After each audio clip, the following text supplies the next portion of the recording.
issue abated. Got it. Recording in progress.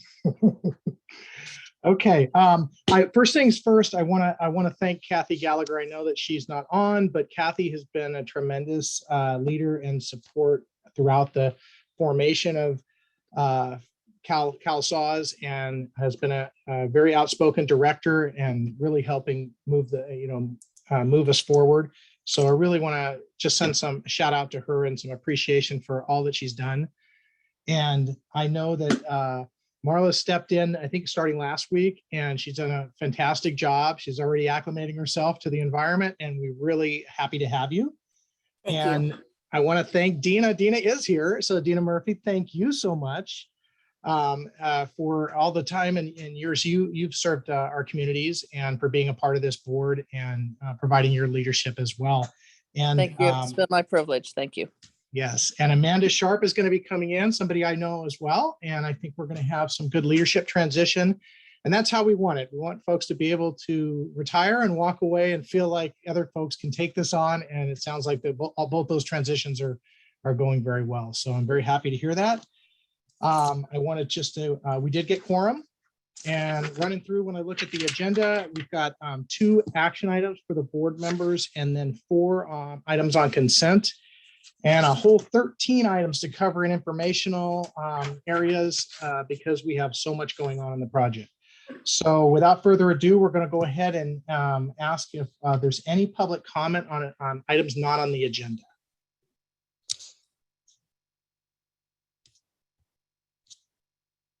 Okay, hearing none, we can go ahead and start with our agenda, John. Good. And we'll hop right into the action items. This is the reoccurring action item as we come to hopefully soon the end of the public health emergency.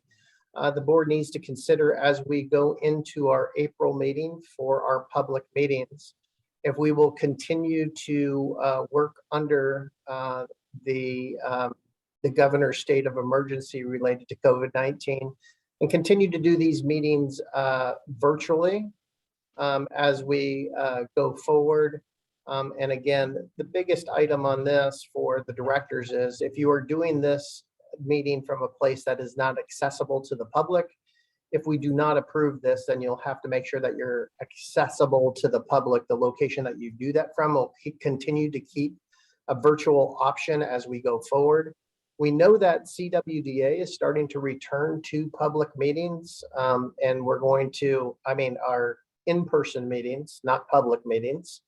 And as we move forward, we're going to try to make sure that we sync up those meetings that are scheduled after the director's meeting and look at the space at the library galleria when people return to in-person.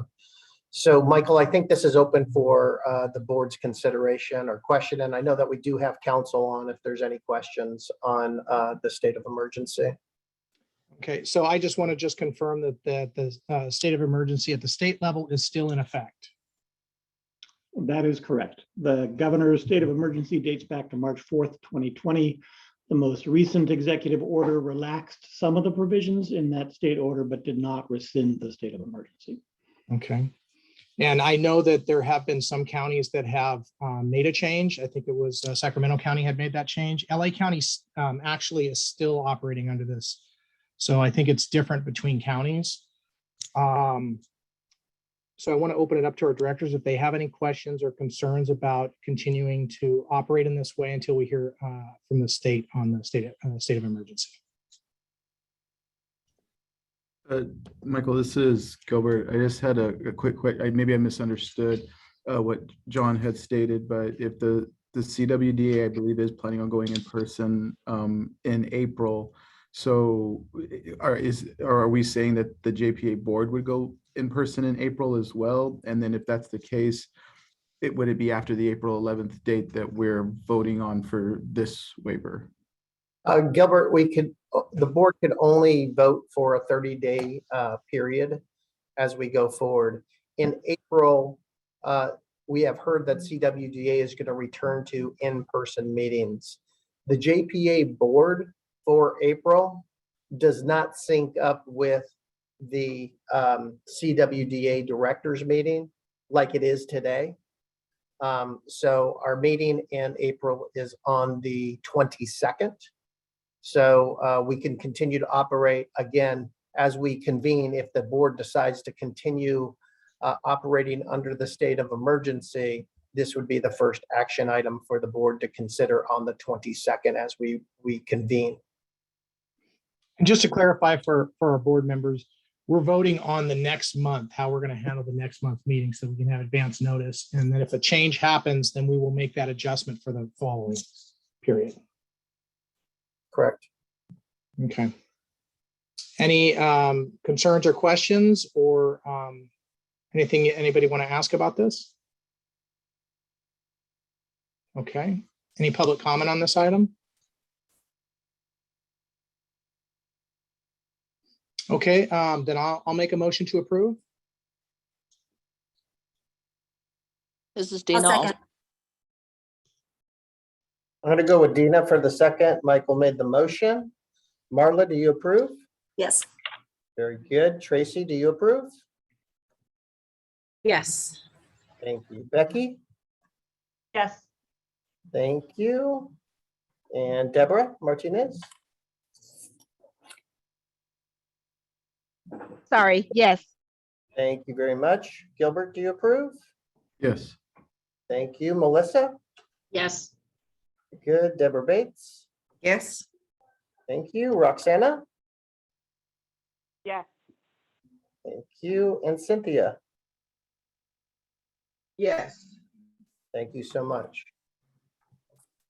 All right, Michael, that will move us forward to our next action item. We've pulled this out as a discussion and we are requesting an action item on this. This is Accenture Amendment 29. It's a revision to our contract for what's called the Global Delivery Network. Currently in front of you on the screen is our current contract that's been in effect since August of 2019. And we do have, and GDN stands for Global Delivery Network. What we're speaking about for CalSAWS is that offshore work does take place currently for CalSAWS activities up to 20%, or if there is approval and I sign off on that approval, that it can exceed that 20%. Now, just to be clear, the Global Delivery Network for Accenture for CalSAWS work is mainly in Mumbai, India, and that's where the majority of work that, as we talk through this, takes place. There is a small amount of work that is also currently taking place in the Philippines for configuration of the AWS Connect call center work and some of those works, and it's all in accordance with our existing contract. Let's go to the next slide, please. So these are sort of the contract provisions of where offshore work is permitted today in our contract. It allows for application development, application build, application test. So really sort of that application development and testing activities. Currently, the mix of offshore work is at about 25% due to agreements that we bring before the JPA board when we've negotiated price on those, gotten a lower price to be able to do some of those things offshore, and some contract amendments and letters that we've had. That's really some of our monitoring items. So some change management tools contained in our JIRA issues, and sort of working through some of the SCRs and defects and working through those items offshore. ForgeRock, which is our identity access management work that we do. We do some of that work offshore to be able to help to configure and test that tool. And as I mentioned, the customer service center build related activities for the Amazon Connect.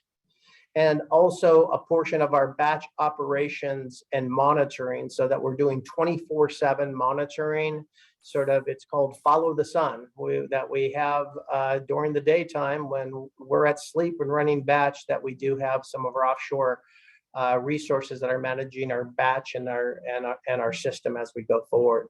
Let's go to the next slide. We also do the API, Application Program Interface development, and that's how we communicate with outside systems and exchange data. So some of that and testing those items, as well as about 4,200 hours associated with batch support. All of those were exceptions to the 20% that ratcheted it up to about 25%.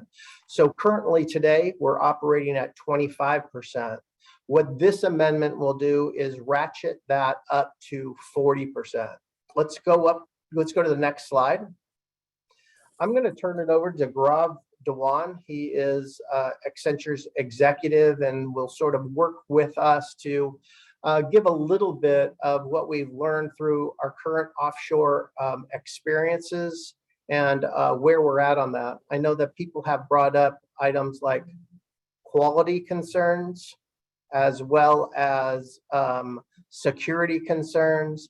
And then, is this amendment outside the norm for government contracts as we ratchet up to 40%? And how does that compare to other contracts? So Gaurav, are you there? Sure am. Thank you so much. Turn it over to you. Everybody. So as John was saying, for the past couple of years, we have been doing offshore work. And what we've learned through those 2 years is the following. We've seen that our overall throughput as our project has increased. We were able to respond to a large number of emergency COVID changes and whatnot because we had some of these offshore capabilities present. The quality of work has been same or better, and we have a couple of charts to show you in that regard later. Naturally, we're able to offer some better price, better rates on certain change orders where we are allowed to use offshore. John talked about a few of those. And last and certainly not the least, we have a much bigger talent pool available of highly skilled resources that we're also able to leverage for this project.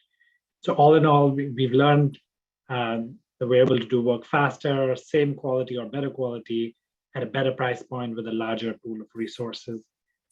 Next slide, please. As John was saying, we did compare with some of the other government projects in California to see where we stand. We're currently, below the lowest number here.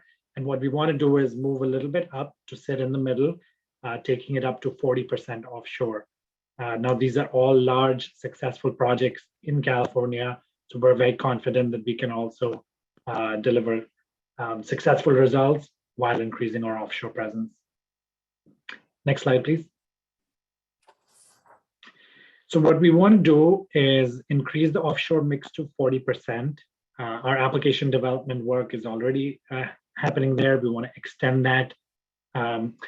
We also want to increase our work that we do there as far as infrastructure is concerned, where we do next to nothing, very little today. So we want to increase that to allow for that 24/7 operation. And I'll just say all of this keeps your existing SLAs with us intact, your expectations of security, warranty, quality schedule, all of those expectations remain intact, where we fix the warranty items at no additional cost, protect the data in compliance with the standards that we've agreed to. A little bit more on security to come on the next slide. So why make the change? Well, the US market in the last 1 year has been seeing some unprecedented labor shortages, and we want to take advantage of the global talent pool, which is highly skilled in these areas. We want to, in the short term, also want to be able to free up certain onshore folks to work on high-risk items like conversion. We cannot have our offshore folks work on most of conversion activities because it involves PII.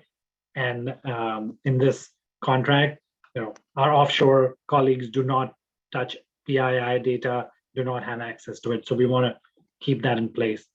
In the medium term, it will allow for some more 24/7 operations beyond what we're doing today. Again, give us a greater pool of resources and allow us to increase the change request capacity that is available to the consortium by 20,000 hours starting in January 2023. So this will help us address some backlog of SCRs that we have and potentially help us address some unforeseen gaps that may emerge from our Calvin implementation. In the long term, it allows us to keep our budget flat and also gets us closer to the industry benchmark. Next slide. Rob, Yes. just go back for a second. On the long term, keeping our budget flat during the CalSAWS contract extension period, that's the contract extension period that we're talking about is from the end of the term of the existing agreement with Accenture through the contract dates that are anticipated as part of the procurement that Tom's going to talk about later in this meeting and give you an update on where we're at on that procurement. We have to do an extension on that. One of the things as we've talked about this extension, had conversations with Accenture, is that the budget needs to remain flat and that there's no additional monies for those items. We've had those conversations. We packaged those items into the budget documents that Holly gave you an update on that's going through, has gone through state review, is now with federal review. And that contract extension is going through state review as we speak. Dan and his team are soon going to receive that and start doing that review, and it needs to go through federal review. So we wanted to let you know that this amendment also sets the stage for those items that are going through review, although that extension is not yet in front of the board for consideration. But this is an important part of that to keep our budget flat as we go into that extension period. Thanks, Gaurav. Let's go to the next slide. So I'm certain some of you have questions around security. So first off, no existing contract provision around security changes. We have already a commitment to maintain program data security everywhere we do work, and we will continue to honor that. For our additional offshore team members that come on board, they will use secured access to connect to our systems using Amazon Workspaces, Amazon AppStream. Anybody who joins, their access will be role-based, which means if their role requires them to access A, B, and C, that's all they are granted access to, and they cannot access anything else. We'll have a lot of controls in place so that such access is granted and managed from a centralized team. And we are going to be doing quarterly review of all PHI and PII data access. Next slide, please. For our offshore colleagues, this is from our existing contract. We just thought we'll highlight it to the board. We have an obligation to have a very secure bay where this work is performed. The secure bay is a physically segregated space, electronic badges. It's only for the people working on this project. There are security guards. Copying documents is not allowed. Mobile phones are not allowed. USB storage devices are not allowed. Pretty much everything is locked down in these secure bays. No documents are allowed to be taken in or out of the secure bay either. Next slide, please. So from a quality aspect, we've been tracking quality since we started offshore and long before that as well. And the two charts here in front of you, essentially what they're saying is that our error densities, when we put these new releases into production, what sort of error rates do we see? And we're showing that before offshore, it was about 12%, and with offshore, it's 9%. And some of that is certainly attributable to our increased focus on quality. But the point also here is, with the addition of our offshore team, we did not see that go backwards. In fact, we saw that improve. And that's a good thing. Next slide. This is just another variation of the same quality point here. So even though the releases are getting larger and larger, our offshore colleagues, and the chart on the bottom is strictly tracking our offshore defect rates, it's well below the industry standards. So we've set a threshold, a lower threshold, acceptable threshold limit, and we are working well under that. So again, good news for our work so far. Next slide, please. So as we expand, we are going to be following a certain set of principles on how we do this. First off, for our technical operations, we're going to have a very specific training, knowledge transition, some knowledge acquisitions, job shadowing, etc. And then put all of our newly added team members through a service readiness test and do proficiency assessment. So they'll only be allowed to do their work once they pass all of these thresholds. On the application maintenance side, there are some things that will continue to stay with Onshore. For example, design documents, requirements gathering, all of that will continue to stay Onshore. And both teams, Onshore and Off, they will use the same processes and methodologies, same checklists, same templates, same peer reviews. We're confident with these provisions in place, we'll continue to exceed your expectations on all things quality as well. So finally, John, did you want to take this or would you like me to? I'll take that. So I think many of you in the counties and across industries there is a significant risk right now in the labor market. There isn't a lot of software engineers waiting around for a job in the States, and we need to be able to tap into a talent pool. Later on, we're going to be talking about our project risks, and those project risks, in order to mitigate them, require resources to be able to do. And specifically, as we look at CalWin conversion, we're going to talk about conversion later. As Gaurav mentioned, we cannot do the conversion work offshore, but what this allows us to do is to take maybe more, I'd say, simpler work or work that can be done sort of like a recipe and ship those things. And the Accenture team can build sort of a factory in their development centers to be able to do that repeatable work at a high level of quality and free up our onshore resources to get a lot of the work that needs to be done through on conversion and free those up. Now, that work is fixed price work that just needs additional resources to be able to do. That is not at an additional cost. So we're looking for the board. We want to make sure that we answer all of your questions. We know that this is a big ask, but it is really an important ask that we feel is necessary to proceed and to continue to help us mitigate risks, but also to sort of lay the foundation for a future amendment and extension of the contract term to sync up with our procurement dates that's going to be coming to you after state and federal review.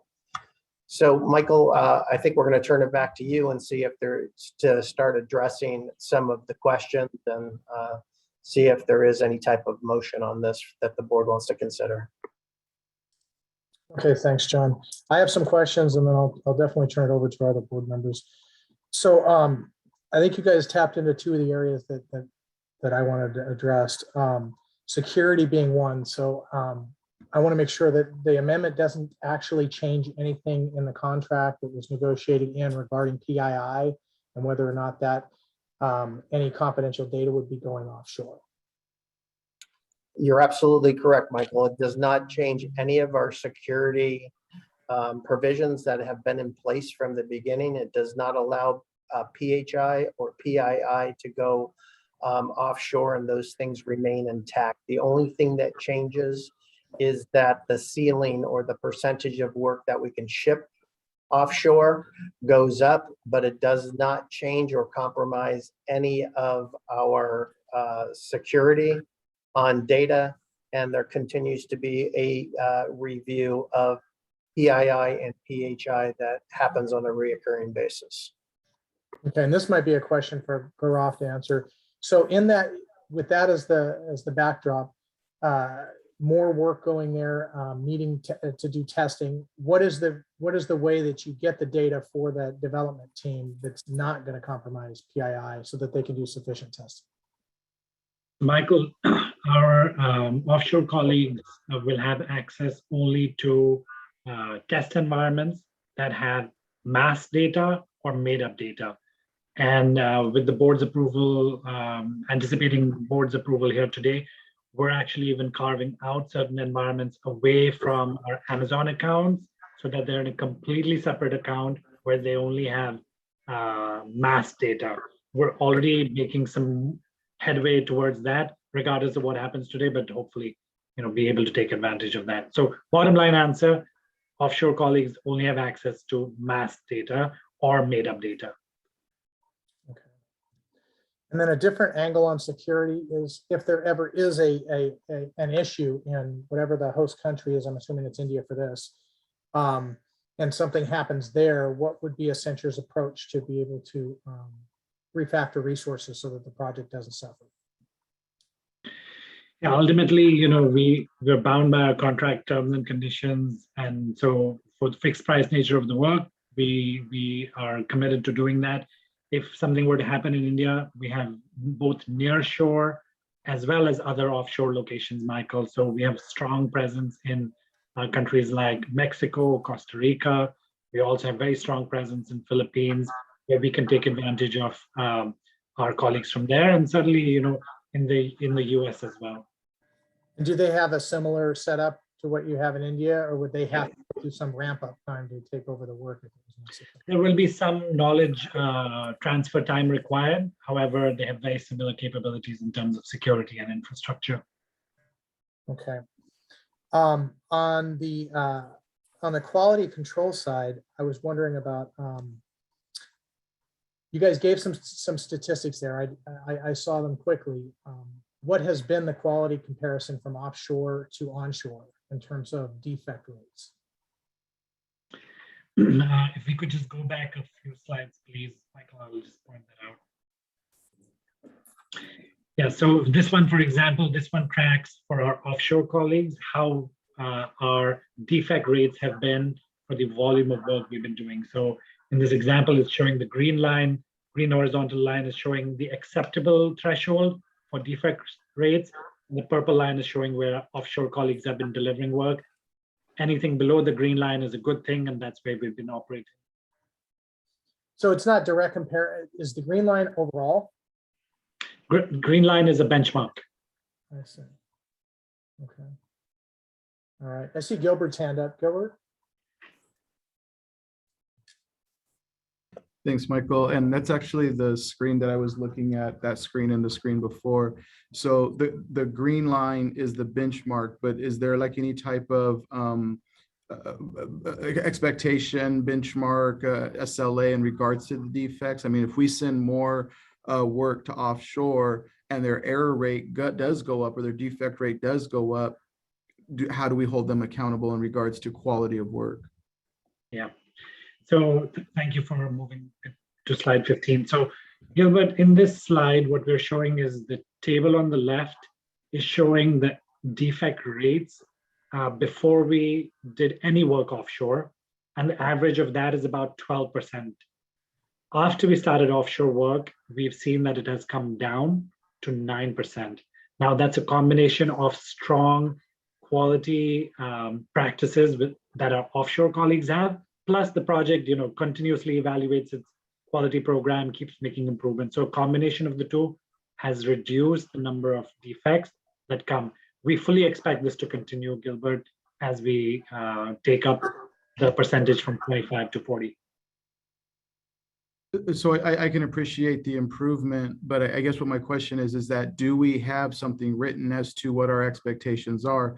For example, within our county, the expectation is like a 6% error rate. We don't get worse than 6%. So is there an actual expectation that's built into these numbers? It is getting better, and we anticipate getting better. But what if it gets worse? What's our recourse? So Gilbert, let me answer that and field that. Number one, any defect that they make is fixed at no cost. So that does not change. I think you bring up a really good point that says, yeah, fine, no cost, but if the error rate is going up, what does that mean? We'll be monitoring that we can make sure that if we have to do and do that, we don't have a particular lever, but I think one of the levers is we could be transparent and bring this at a periodic basis back to the board and track offshore and quality rates. The other thing that I want to go back to and sort of look at is, I wouldn't say that offshore is better than onshore. I think it's a mix of resources, and as we've mixed the resources, we've seen that improvement. We, as we manage this, usually send more routine items to offshore that they can recipe and do those repeatable processes. For example, we know that there was some correspondence gaps as we went live with the former C4 counties where we had to fill those items. Those things aren't complex. There could be a recipe to do those very quickly. That frees up our onshore team to do more complex tasks as we go forward. That was a long answer to, we don't have a particular SLA on this. They're fixed at no cost. And I would be open if the board would like to have a periodic review come back on our quality and how we're tracking on this quality, so there's transparency. And if we need to revisit that, we can. Okay, and go ahead, Gilbert, go ahead. I was just going to say, I mean, I think that makes sense, and I think that's a fair compromise, if you will. But I just want to be mindful of the impacts that defects can have on our ability to get the job done, and the challenges that our staff have with the system when there is a defect, that we didn't able to get worked out ahead of time. So I appreciate getting that data to come back and everything. And so I guess we don't have a specific lever, but another lever as we're looking at these into the future amounts, is it that 40% is an up to, not a required, correct? So like we could draw back if we're having some concerns with any level of defect or anything. Correct. Okay, I'm satisfied. Thank you. I think that would be an expectation here of the board, is that anything would have to be put on the table if we have a quality control issue, including bringing things back onshore. So when we get around to talking about a motion on this, I want to make sure that that's included on the reporting structure. I did want to ask you a question about the PII assessment that you're saying is done quarterly. Can you explain that just a little bit more? Arnold, are you on the call, and are you able to answer that one?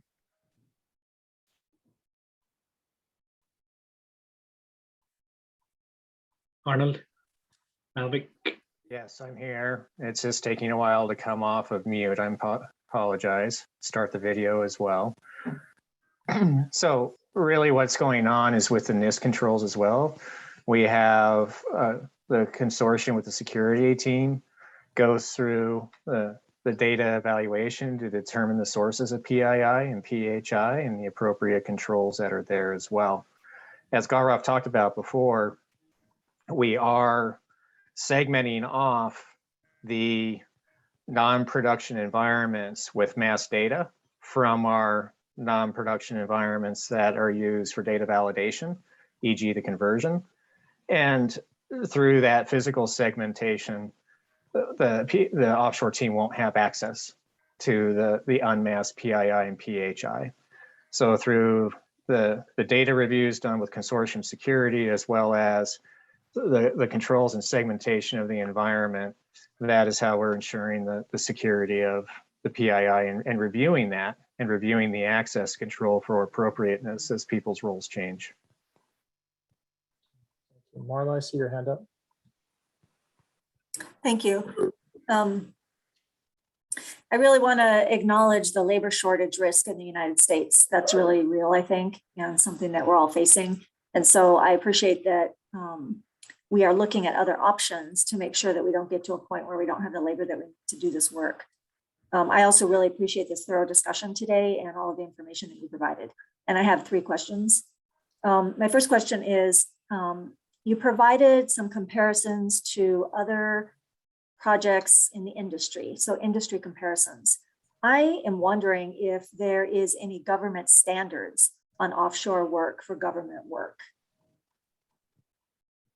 Marla, I'll jump in on that and I'll open it up to the Accenture team. I am not aware of any government standards because there are projects that allow 100% of the work to be able to go offshore. I would say almost all of the work that we've done with Benefitscale to be able to develop it on that truncated time frame was done offshore.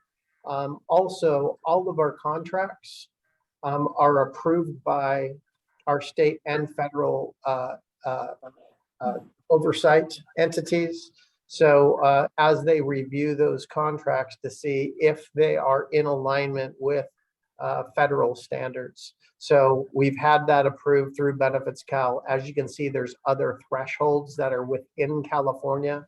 There isn't, as I know, a contract limitation.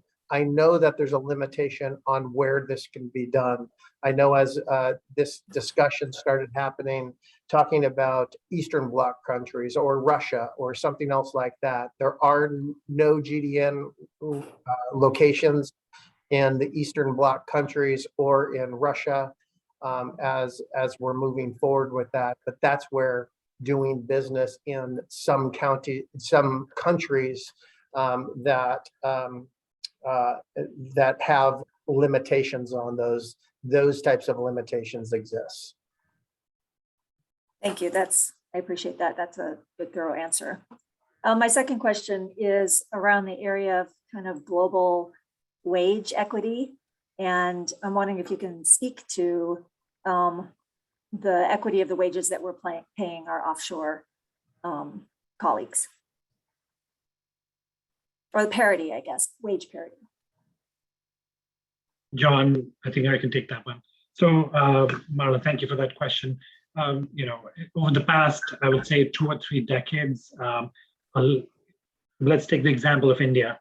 A lot of offshore software work is done in India, and Accenture pays comparable to any of the top tier firms over there. So as far as the Indian labor market is concerned, Accenture is one of the top payers for the software industry over there. Okay, thanks. I appreciate that. I think it's especially important because we are talking about public assistance here, that we don't ever see an article in the newspaper that says we're actually paying poverty wages to get our work done. So I appreciate that, and I appreciate Accenture's commitment to being in the top tier of the wages. Thank you.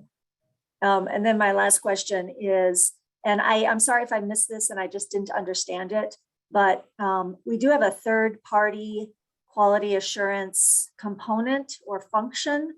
And I'm wondering what, if any, role that third-party QA is playing in the oversight of our offshore work. I'll start on that, and then Wendy or Dan, if you want to chime in. They continue to look at the software. They continue to do independent testing on the items. It doesn't matter whether it comes from onshore or offshore. We work together to be able to identify those items that they do selected testing on and review on as we go forward. We don't have anything in particular on the offshore for them to do anything special, but will include these mix of services. Wendy, Dan, anything that you would like to add to that, or Holly? I can add, and sorry for not coming on camera. Can you hear me? Yes. Okay, Yes. perfect. I had an eye procedure last week, so I'm wearing an eye patch, and I look like a pirate. So I'm going to pass on the camera for today. I can tell you that, as John said, when we do our independent testing, we haven't distinguished between the onshore and offshore side. Those charts that Gaurav and Arnold were showing are sort of broken down on their side. And if we're going to be reviewing those go forward, I would just ask that we include that as part of a monthly review so we can confirm those numbers. I can speak anecdotally because I do have experience in my past with offshore that I've made 4 different visits to the Accenture GDN, and the security of their facilities in places like Mumbai and Pune and Delhi and Bangalore are tighter than what I saw in the United States. It's harder to get in, They hardware lacked USBs a decade ago, which was something we started doing in the United States about 5 years ago. It almost takes an act of Congress to print something out.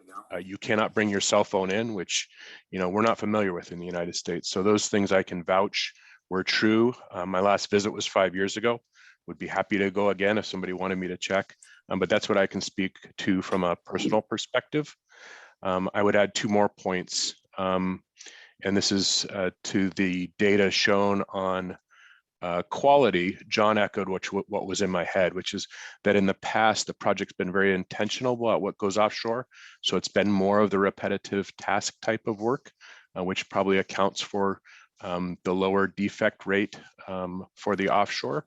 A lot of the more difficult dynamic and subjective nature of coding, such as in the rules and policy, is happening onshore.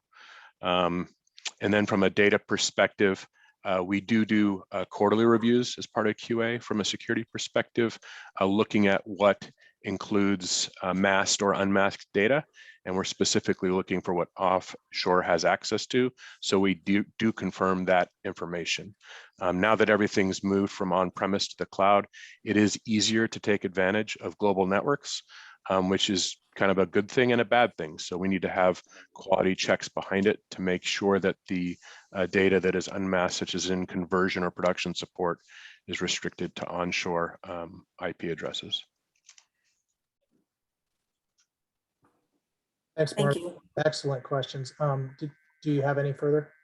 No, so thanks. I appreciate that. My questions are satisfactorily answered, and I would support regular reports back to the board because this does seem like a change that is of some magnitude, going from 20% or less up to 40% or so. Okay.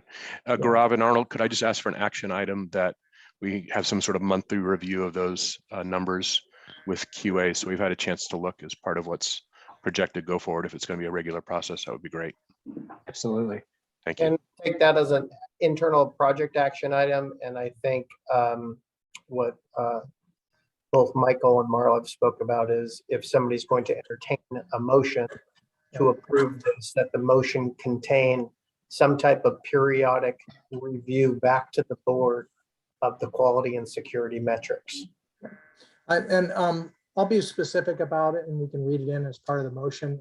I would like a quarterly report on quality, which actually shows offshore and onshore, so that way we're constantly keeping our eye on that because it could be advantageous for further expansion of offshore. So it could go either way. And I just want to make sure we're keeping our eyes on that the entire time. Hey, John, this is Dan. Hey, Dan. I just wanted to share a little bit of perspective from a state point of view. We are doing this in some of the projects within OSI's portfolio. And I just wanted to express that for this group's consumption, that it's in alignment with what is happening on some state projects. And I would also comment editorially that I believe the rigor and criteria that you've put around this is extensive and structured and very useful. So I just wanted to share those comments and suggest that not only is it in alignment, but we're supportive. Thank you, Dan. I do want to pull back up slide 10 just for a second, just to ask a question about this. I believe that was the comparison to the other projects, which I think is a good one. Some of these projects, Accenture is probably the lead on, but Dan might know as well from the state level, whether there has been any quality concerns on the offshore work that was done on any of these projects. From my perspective, Michael, I cannot say that we have noticed any real change or difference or suffered in any way. Okay, and then the ones Accenture has development responsibility on, Gaurav, can you speak to that too? Certainly, CalSAWS and the vaccination program, those are the two, including Fiscal. All of them are very stable projects, and CalSAWS obviously has been transitioned out. The vaccination project has been very successful. In fact, a big part of why it was able to be launched in the timelines that it was is because of the use of the offshore colleagues. So no quality concerns. We've asked all of our teams, for such data too, and they're very happy with their current setup. Okay, thank you for confirming that. Any further questions or comments from our board members or state partners? Any public comment on this?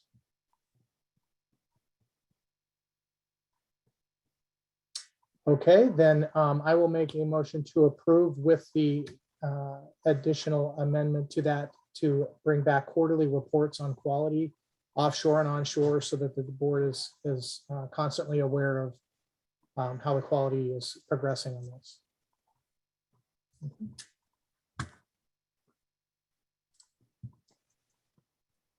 This is Gilbert. I'll second that.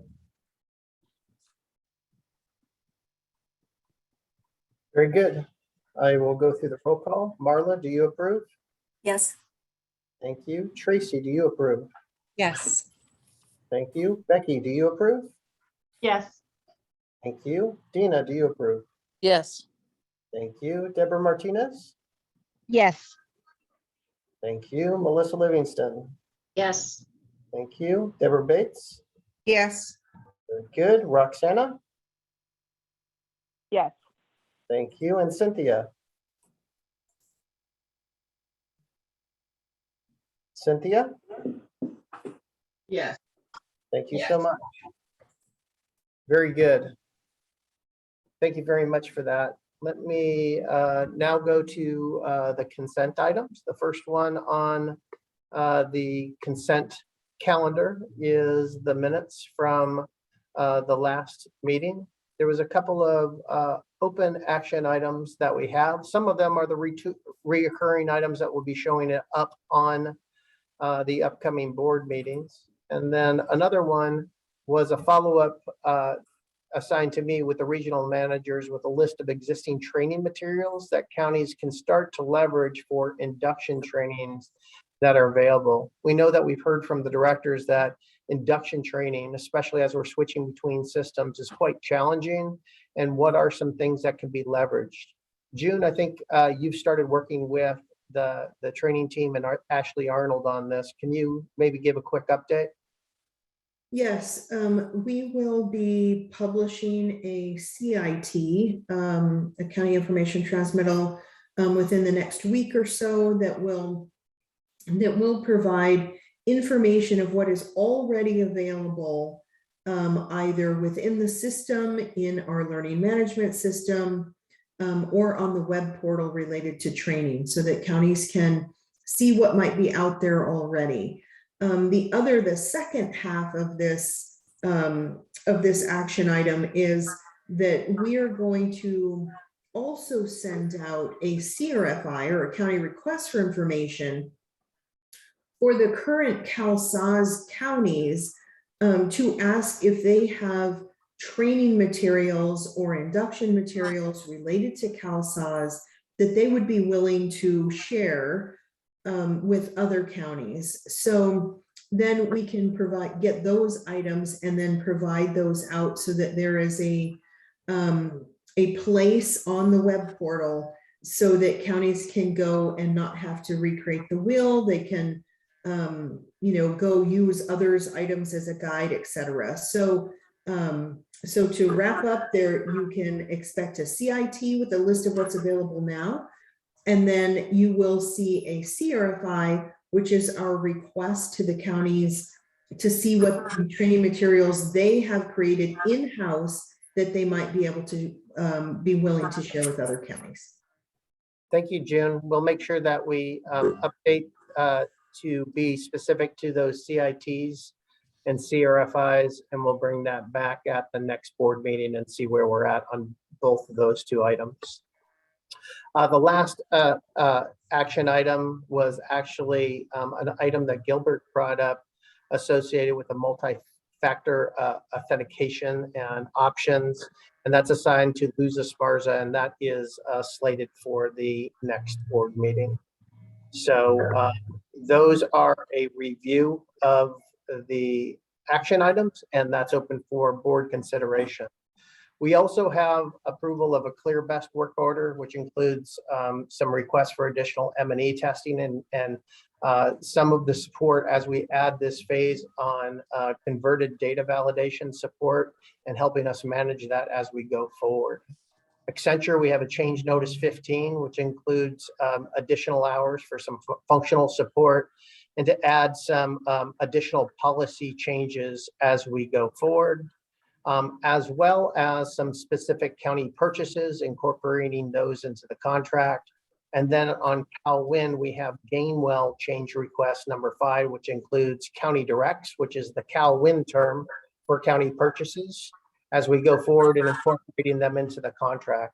All of these items are within the thresholds of the contract, are also within the IAPDU or supplemental funding provided by the counties for these particular items. So this consent calendar is open for board consideration, Michael. Okay, any questions or comments from our board members on any of the items on consent? And that includes our state partners.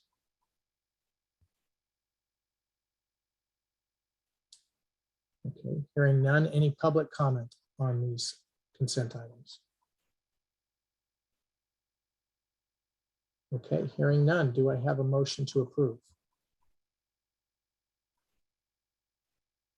Motion to approve, Melissa Livingston. Thank you. Second, Becky Emery. Excellent, thank you very much. Marla, do you approve? Yes. And Tracy, do you approve? Yes. Thank you. Dina, do you approve? Yes. Thank you. Deborah Martinez?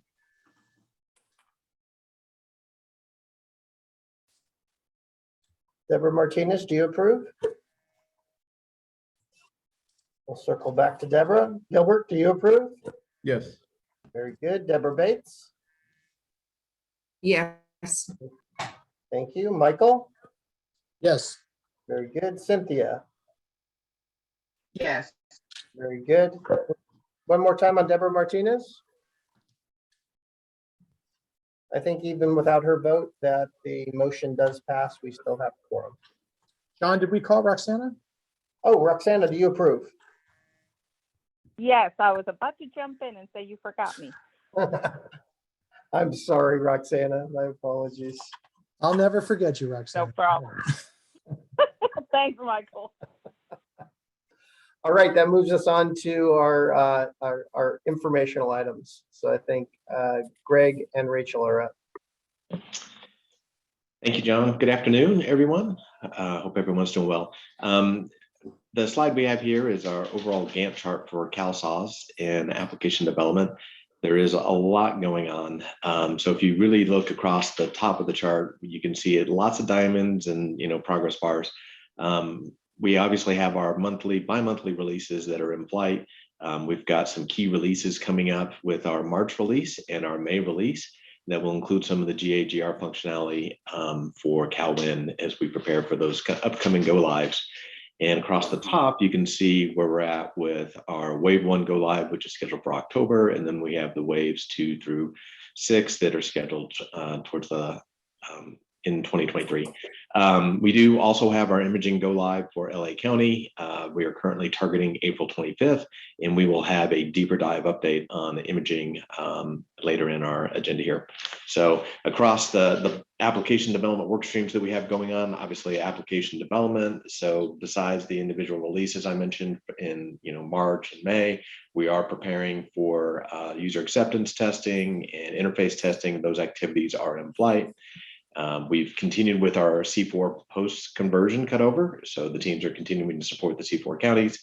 And we obviously have a lot going on with the CalWin conversion, particularly converted data test right now. And we have a deeper update on that later in the agenda. So with that, let me transition to Rachel for an update on Benefitscale. Perfect. Thanks, Greg. And I'll give you an update on Benefitscale and on the CalWin implementation supportive services effort. Just a couple of things to highlight. The team is right now working on the Release 3 related effort. Just a reminder what Release 3 includes is the ability for customers to understand what their income reporting thresholds are It includes additional ad hoc reporting capabilities and our threshold language releases to bring us to a full complement. We did receive some feedback as we were going through testing on 3 languages in particular, on Yen, Ukrainian, as well as Thai.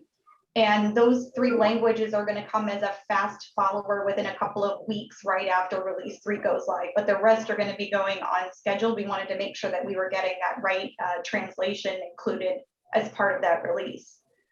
Release 4 is still scheduled right now for July, as we talked about last month during the board meeting, that the release 4 scope has reduced to now include the piece of the 2-way messaging that was not implemented with release 1, and that was to allow for the high priority changes associated with the release of information to be included in our September release, along with a referral URL for our community-based organizations, in addition to including a new student application flow. So that's what's included in release 4. And I wanted to mention, Greg had noted the LA go live. Since Benefitscale is very tightly tied to that go live, Benefitscale release will be moving to the April date as well, in alignment with the imaging release. John, you came on? Yeah, I just wanted to state that we're going to have an imaging update later on.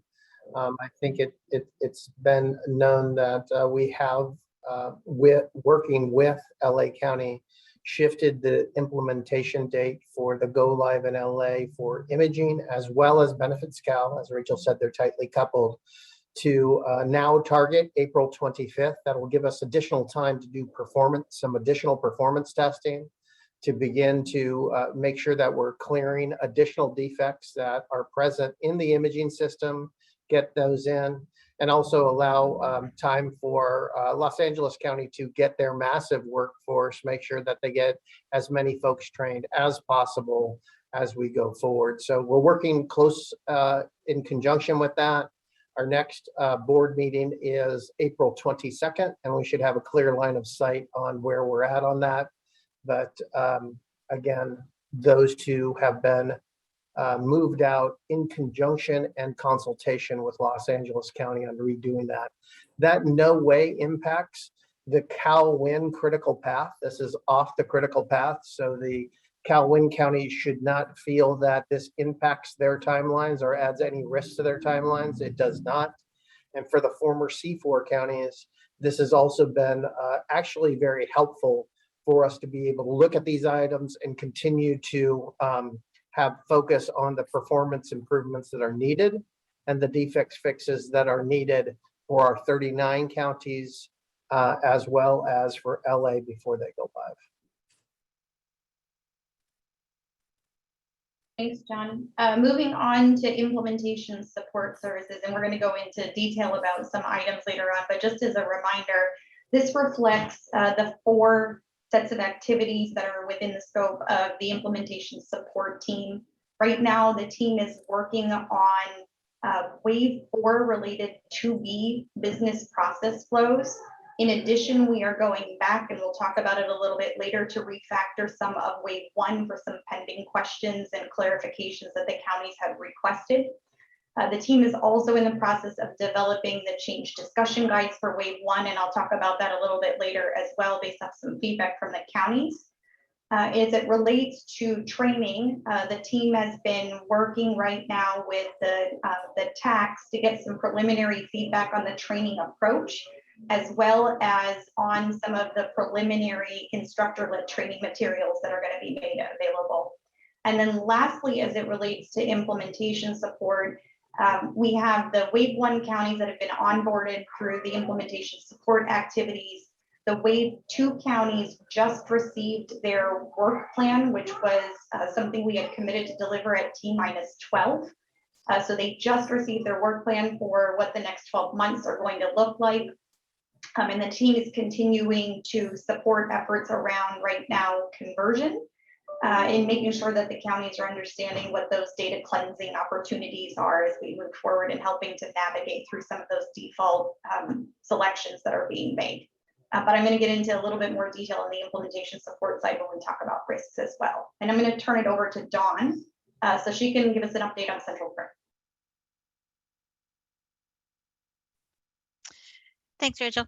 So from a central print perspective, we are continuing to work on getting our next wave going for Calhoun counties.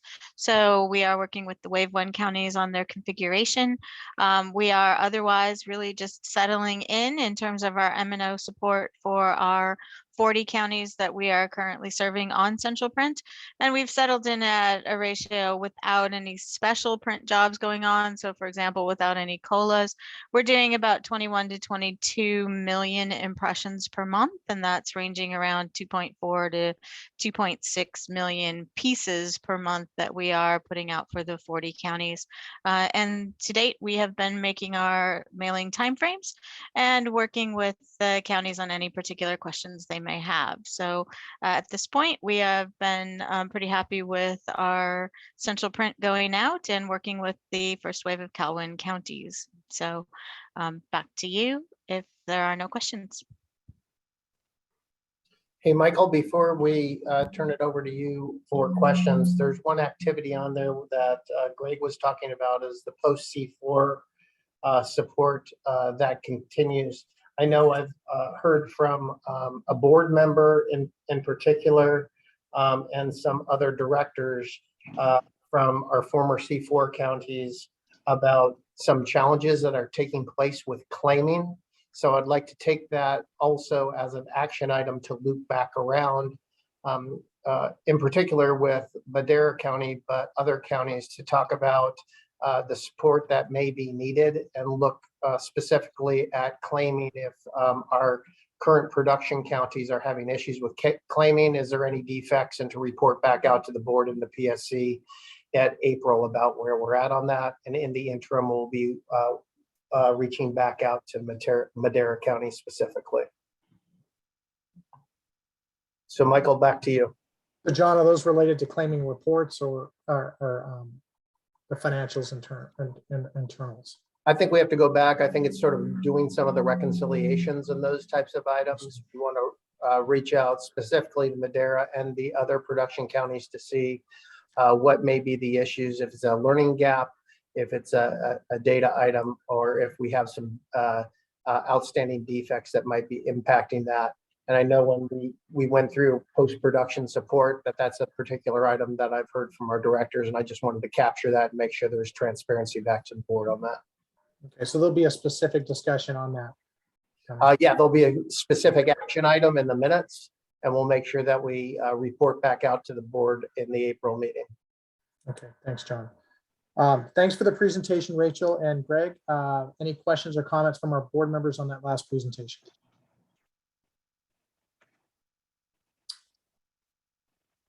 Okay, hearing none. Any public comment? Hey, this is Jennifer Tracy from the Advocates Group. Hi, Jennifer. Thank you for sharing the news about the change in the migration for LA to Benefitscale. Some of our partners that are working on enrollment for the older adult 50+ into Medi-Cal before the May 1st deadline are wondering about how this might impact their ability to enroll folks into the program. They could potentially lack access to both YBN and Benefitscale for 4 to 5 days if it goes down on Thursday or Friday, and then they can't get approved for their CBO account for at least a couple of days the following week. And so I'm wanting to give them some feedback about what might be in place to make sure they can support folks to meet that May 1st deadline.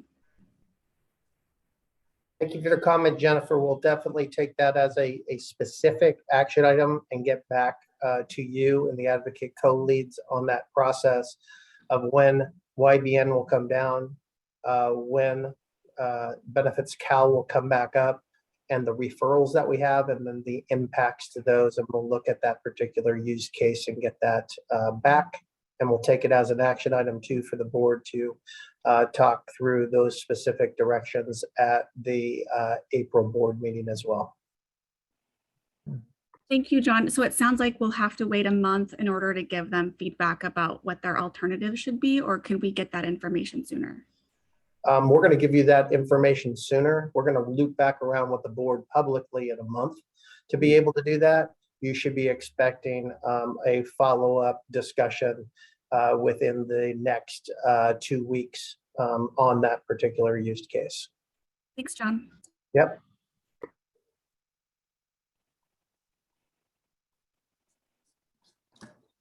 Thank you, Jennifer, for your comment. Any other public comments? Okay, then we'll go ahead and move on to the next item. Thank you, presenters. Hi, good afternoon. This is Diane Alexander. I am going to provide you an update on a very big milestone for our CalWIN counties and their go live waves. But to give some context for this group a little bit back in last fall, the CalWIN and CalSAWS teams got together to conduct a technical assessment in order to make a recommendation to each wave of counties on what a go live date should be. So out of that technical assessment, we then shared that information with our operations committee, the CalWIN operations committee that we meet with monthly. And the feedback we received from the operations committee was, this is a great technical assessment, but we also need to do a business impact assessment. So we took that action item and went back and conducted that business impact analysis and documented some recommendations. And so we shared those recommendations with the waves back in February. And then we met with each of the waves together because each county and all counties in each wave have to agree to the same go live date. So what you see on this chart are the decisions that each of those waves made in terms of their tentative go live date. So we just wanted to share that with the overall JPA membership and say yay. Celebrate that we've made a decision across all the waves. So this is right now the current schedule and dates that are being shared with our other interface partners and CalHears and other state agencies that we'll need to understand. And then we'll work with them as we do the whole cutover planning as each wave gets closer. Michael? I'm sorry, I was just looking at your chart. Okay. So maybe I'll explain the option 1, option 2 as well. So out of the recommendations were the weekend prior to the last weekend of the month and then the last weekend of the month. And so then those were the options that the counties got together by waves and talked about and came to a decision as a group to which option to choose. Okay. Any comments or questions from our directors on this? Our state partners. Okay. Hearing none. Any public comment?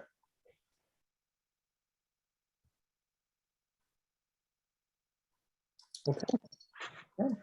Thank you. Thank you, Diane. Mm-hmm.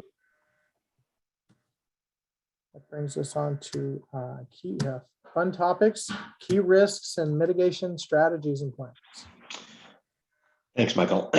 Yes, fun topics indeed. So as we've talked in the past, we want to make sure that we're bringing transparency from a project perspective on the risks that we are managing. And as I think we've also discussed, that we are frequently meeting on these and actively discussing about our progress on mitigation and so forth. So we're going to cover some of these fairly deeply. The others we will just skim over because we've got detailed updates in the agenda for today. So for instance, risk 256 around imaging and scalability, Arnold's going to be providing a much deeper input there. So we will skip on that today. The first 2 risks here are important. Certainly it's all around our performance of our batch and performance and availability of our analytics dashboards and reports. So I'm happy to report that we are making some good progress here with some of the recent changes that we've implemented, and the risk level here is actually improving. So we are going to continue to track this as a critical risk because it is so important. If we're unable to finish our batch, then our counties may not have the reports they need or the dashboards they need to do their activities on a daily basis. So super important for us. But with some of the changes that have recently gone in, we've implemented our Oracle 19C upgrade, and we've also implemented changes to some of our dashboards, as well as to our super trigger processing in our main batch and the encryption process we use for correspondence. So with that, we've actually seen those changes have been in production for about 3 weeks now, and we've seen a dramatic improvement in our finish time for when the dashboards are available to the counties.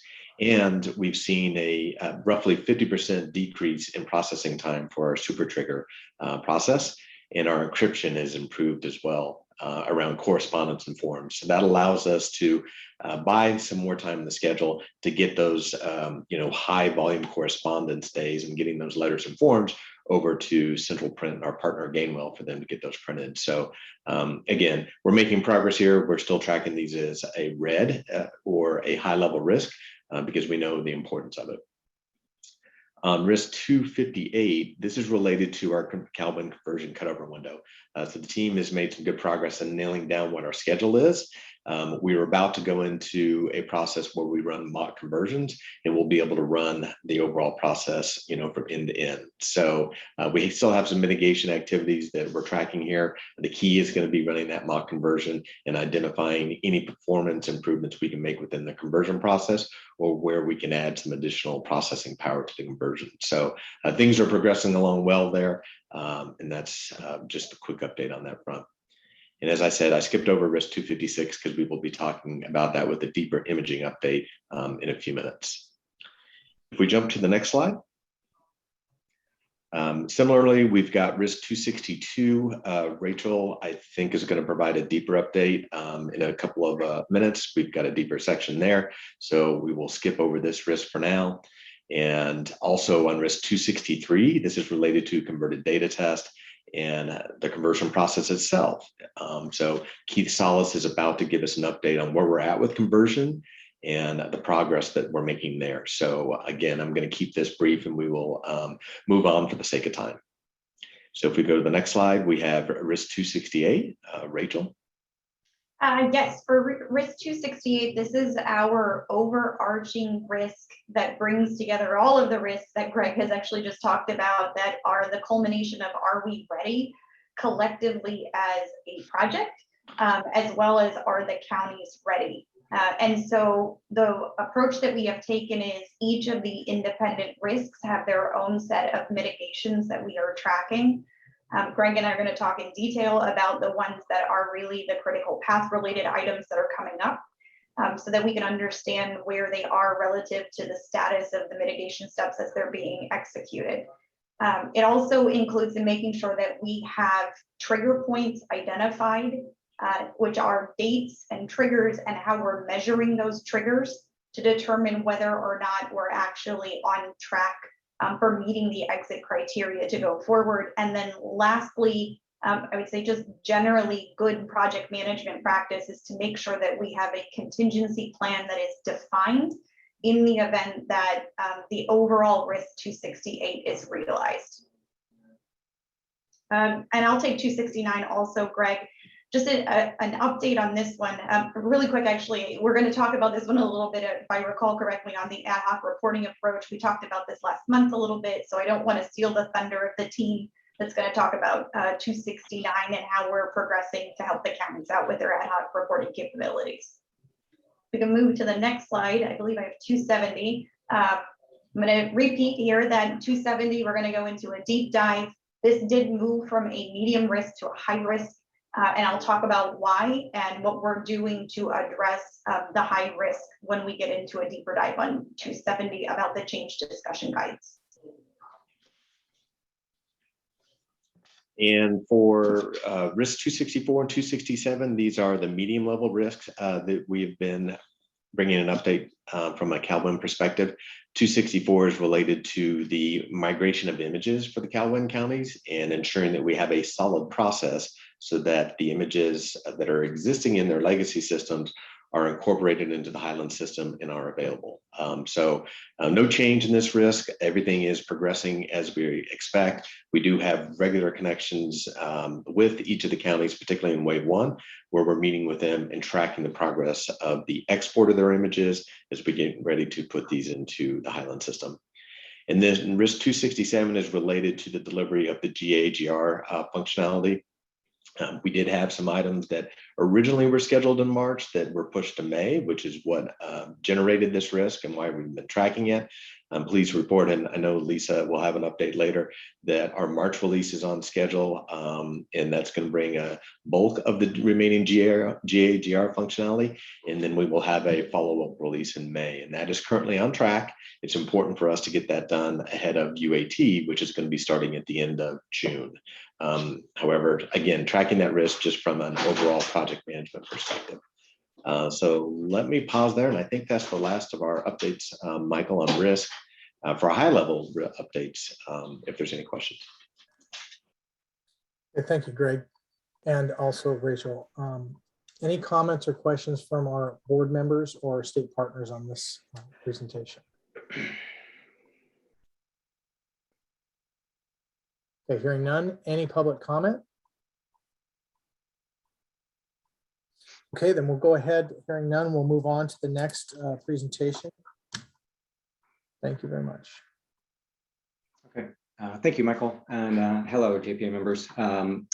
Kalsas here from the data conversion team. What I wanted to do today is go over a few slides in terms of where we are at with respect to some of the validation efforts with regards to conversion.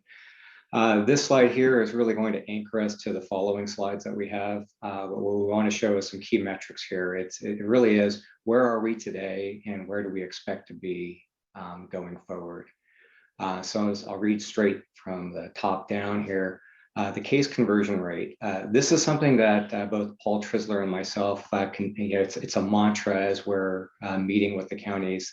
All cases will convert, and that's what we're seeing to date, and that's what we're planning to see with each of our respective conversions. And I'll talk about golden data sets in a second here, and I'll kind of define what that really means so that we all understand that. But what we see with the converted data so far, we're seeing 100% of the cases come through, and that's going to be good for the counties because that really means no case left behind, and that's our intent here. 2 points on data quality. We talked about the converted data risk, and that's 263. We are seeing a lot of defects coming out of converted data test. I wouldn't say that that's uncommon. It's something we would rather see today than see in UAT or in production. And so it gives us a lot of good insight and a lot of good information and some runway here so that we can get those defects resolved to enhance the user experience as we prepare ourselves for UAT preparation and execution, and then respectively as we go live. So where we're at today, we're 85% complete, 85% executed. And by the end of May, we plan to be 100%. And I'll talk about some of the metrics in the next slide here as we go through. But the intent here is we want to make sure that as the users come in to our environments and looking at their converted data, they're seeing what they expect, and there are no surprises there. And so we're confident that that's where we're going to get to, and that's our plan. The next one is auto case review.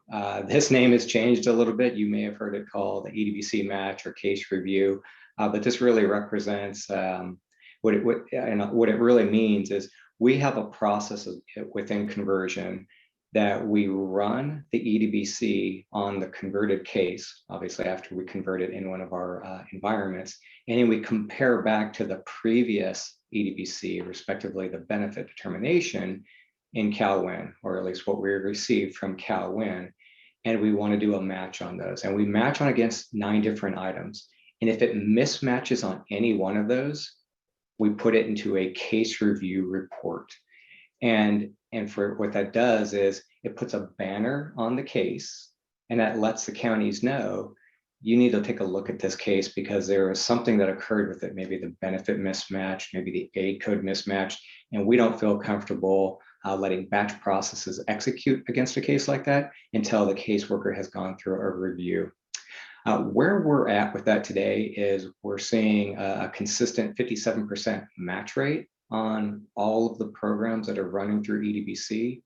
What we're doing is setting a target around 70–75% so that we can reduce the amount of case review by the counties. What we really want to do is get it down to, in the ballpark of 30% or lower that caseworkers need to review. And I can talk about some of the reasons why there.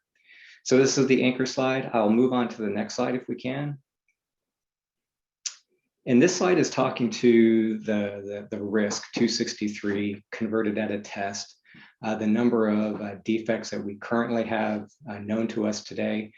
This really represents the history and where we're going to be at the end of the, or at least at the completion.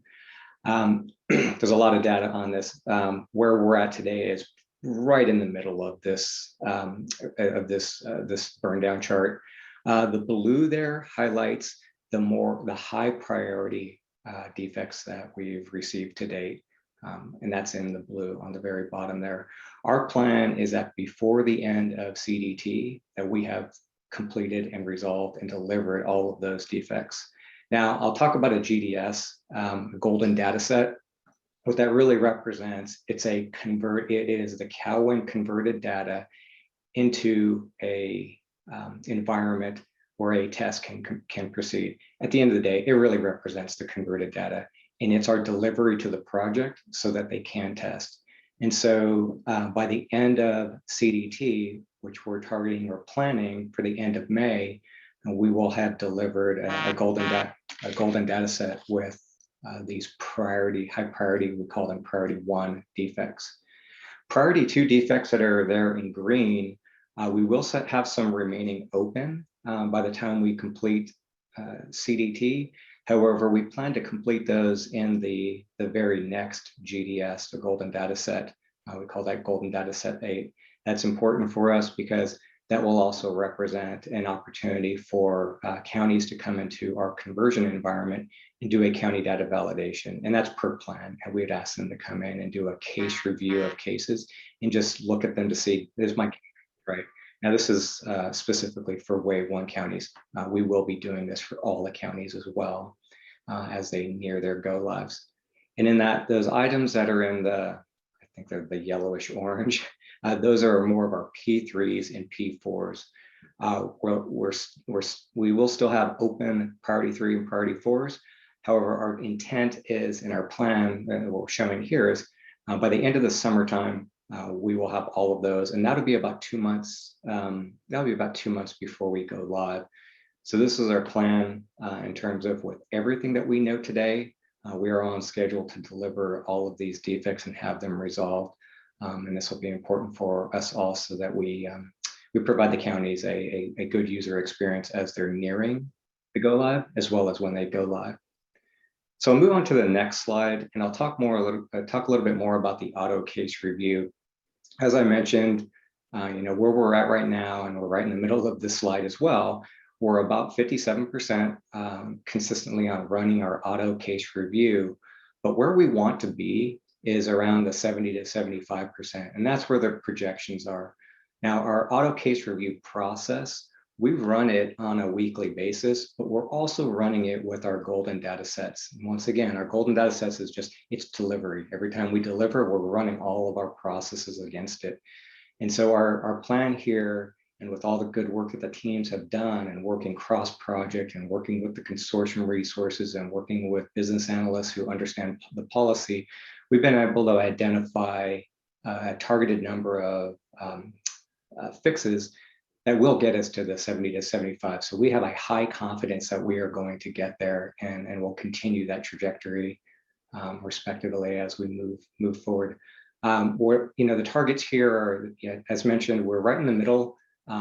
We'll continue this process all the way through up to go live. Anything that we can glean, any insights that we can identify, any improvements that we can make, we will. The other caveat, and I believe I may have this mentioned on another slide, We're continuing this process, not just with wave 1, but also waves 2 through 6. So we can envision, or I shouldn't say envision, we will be identifying process improvements and fixes that'll make the downstream ways better as well. So we're continuing on with this good work here. Next slide, please. Just a couple of notes on some of how we got to where we were in terms of the numbers.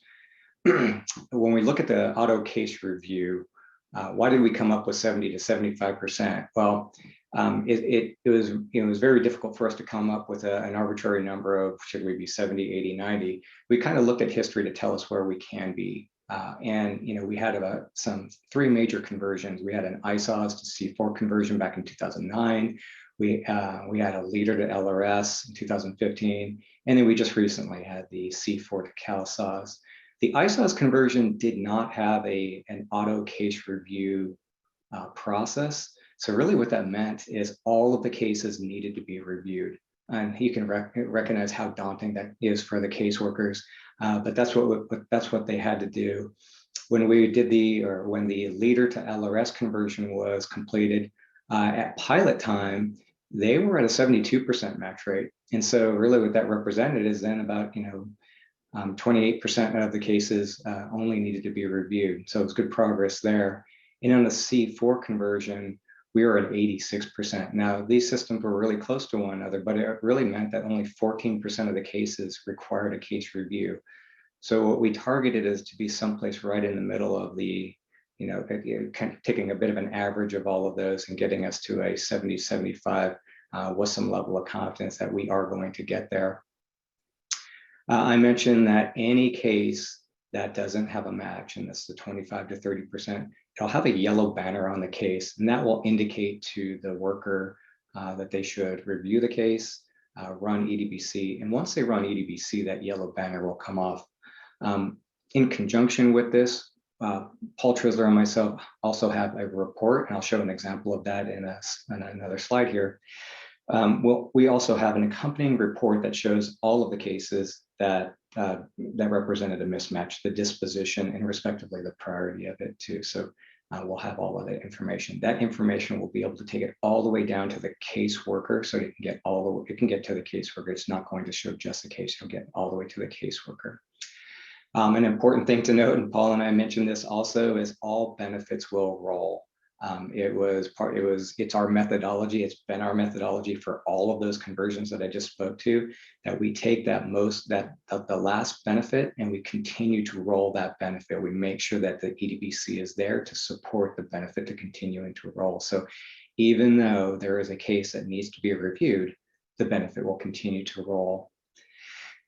And then the ISS, we're working with the ISS team to make sure that the counties have a plan to review the cases. This is going to be important. We know that they have funding post-conversion, but we also want to make sure that they understand where the work lies. I've got a slide, I believe it's the next one here. We can kind of talk to that a little bit. But what's almost equally as important is we know that a number, other waves, some waves may have more lead time to process their cases or review their cases and run an EDBC before the next COLA is run. However, wave one, the next COLA is around the December timeframe. So we want to make sure that there's a level of priority here and that we understand how we're able to inform the counties and support them respectively. And I did mention that as we're executing through the waves, we'll see improvements based on the lessons that we learn as we're executing through. Next slide, please. This slide really represents where we see the work and what this represents, and I apologize, it's a bit of an eye chart, I know. We have a detailed document that explains the disposition of the auto case review as well as the worker action. But what this is representing is what we see is the top three there, mismatches, represent programs that are discontinuing. When we run our EDBC and with the converted cases, we see an EDBC mismatch, or there's MAGI determinations that are pending. And so there are also the other ones, but they fall into lower numbers that we see. However, what we want to be able to highlight here is we know that regardless of the numbers, the volumes will go down, as I mentioned, as our match rates go up. But this will be the work. So we will work with the ISS team to make sure that the counties understand this is the type of work that they can prepare themselves for. And relatively, you can see where majority of the work probably falls into. And then that work or action will help them understand why did it occur and what they can plan to do about it. And then the next slide, please. And I believe this might be our last slide. This is a sample of the report that the data conversion team has been producing. We produced this report when we completed the C4 Go Live. We produced this report after every golden data set that I mentioned. This one here, the sample, is a result of the golden data set number 4 that is in converted data test today. And as you can see, it'll show you the county, it'll show you the case, it'll show you the worker, it'll give you a disposition of the mismatch and a little bit more mismatch reasons. So our intent here is to provide as much information as possible without going into too much detail, but it's important that we at least that we understand what's occurring so that we can convey that same information to the counties. And just as a point here, if anybody wanted to see the whole report, just get a sense of what it looks like, we do have it on SharePoint there. There's a link in there. And if for some reason it's not coming through because it's a PDF, I'm happy to make sure everybody has access to it. Okay. So that's what we have on the data conversion. I saw some comments pop up, but I apologize if I didn't see them. So Michael, I'll pass it back to you to see if I have any questions to answer. Keith, I do have a question and a comment as well. I think this is kind of the crux of what definitely the Calhoun counties need to start seeing more of is in that manual case, automated case review and what's in those buckets for them. So are those counties getting their numbers continuously updated so they can see what they have ahead of them? You know, what it looks like for their county. I mean, they may be in wave 1 or they may be in wave 6 of seeing how those numbers possibly could be going down for them. And is there anything that they could do in the meantime that could actually reduce their own numbers on the cases now? Right. We're not publishing the numbers at this point. I can speak with our conversion consortium resource, Paul Trisler, or the manager, I should say. We could talk about how we can do that. I know at the last OPEC, and Diane may attest to this as well, they did ask for some numbers, and we're happy at the coming OPEC meeting to present those, maybe some of the information that we have here. There's no reason why we couldn't provide the numbers. It's fluid. It continues to change, but there's no reason why we couldn't. In terms of what can they do now, for the auto case review, not a whole lot that they can do today. As long as their cases are up to date, that's really important because that helps us understand know that those cases are complete and maybe the EDPCs have just run, so they're up to date.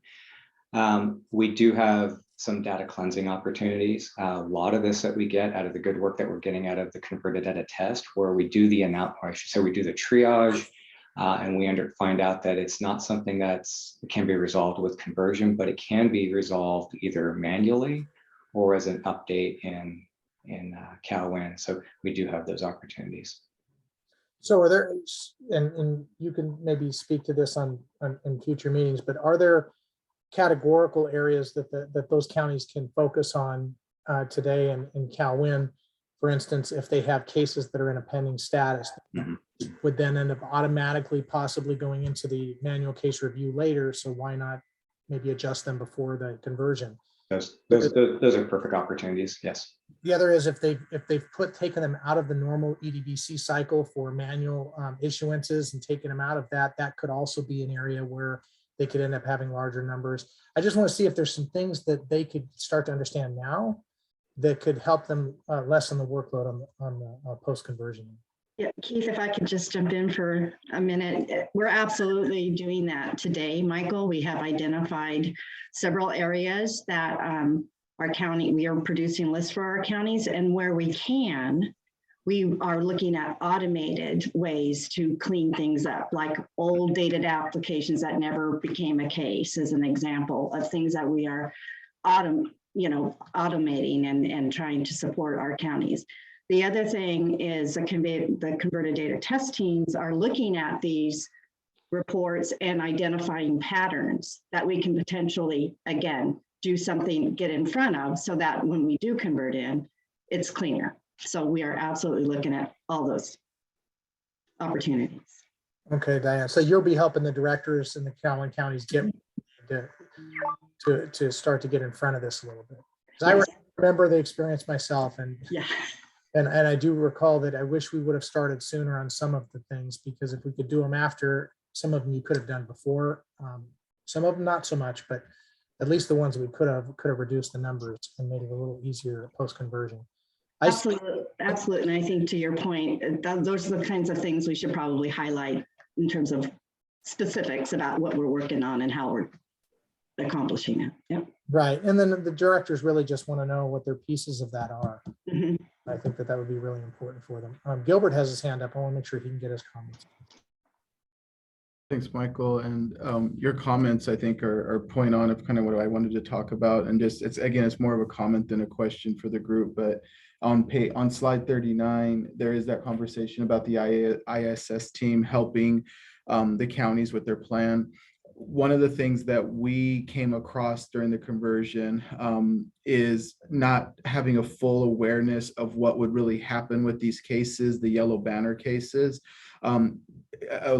for future batches, for future things that happen. And so there was a lot of misunderstandings and communication gaps that we had of thinking of like prioritizing these yellow banner cases and when we got them done so that they would get the next batch or they'd get the next, whatever. And so just make sure that the ISS team is really communicating the consequences, the pros and the cons, and maybe the help prioritization of getting these yellow banner cases processed. And it also applied with the public health emergency that we're in, whether or not we touch the Medi-Cal cases before the CalFresh cases and that kind of stuff. So these are kind of things that are just, I think will help the counties a lot as they roll in each of the Calhoun counties. That's a great point, Gilbert, and something that I think Keith and team and Diana and team should keep emphasizing with the directors is to be very clear about when it comes to things like COLAs. At least in the production system, they will not run if a case is pending or any kind of status where it's been taken out and in a status where they're doing like manual EDBC or a manual issuance on. So knowing things like that could definitely make sure that they realize that even though when you said the benefits will roll, that doesn't necessarily mean it's going to run eligibility for a COLA coming up. And I think that the directors need to know that. You are correct, Michael. And, and that depends on the wave and when it goes live as well. So, there may be a COLA right behind that. And we're definitely looking at those types of things to help identify workload and priority. Yeah. Great. I see Deborah up there with her hand. Thanks, Michael. Just to add, I do want to acknowledge John and the team for really taking to heart some of the questions that the directors were having in the Calhoun counties in regarding to some of our implementation plan. And I'm just going to reiterate what you've already committed to, but I just want you to know how important it is for the directors to have a clear picture of the other activities that we're going to have to plan for in addition to employee training, new systems, new API, but there's work, right? With every conversion, there's always a manual task. There's pre-work that should be done to minimize post-work, right? But we just need to be aware, get that clear picture so we can build that into our implementation plan. So we can start thinking about how we're going to bring on resources or how we're going to shift resources to sort of dedicate that. And so I do want to acknowledge the team for listening to the concerns and bringing this information forward. This is the type of communication that I think we need, and as much detail as you can provide so that the directors clearly understand what activities they'll also be dealing with as we move forward with our conversion. So thank you.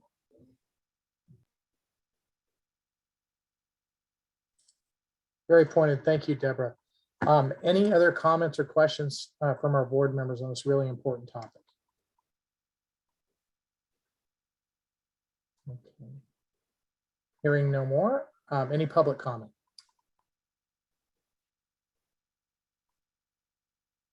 Okay, hearing none, we'll go ahead and move on. There's a couple of very specific risks that we're going to focus on.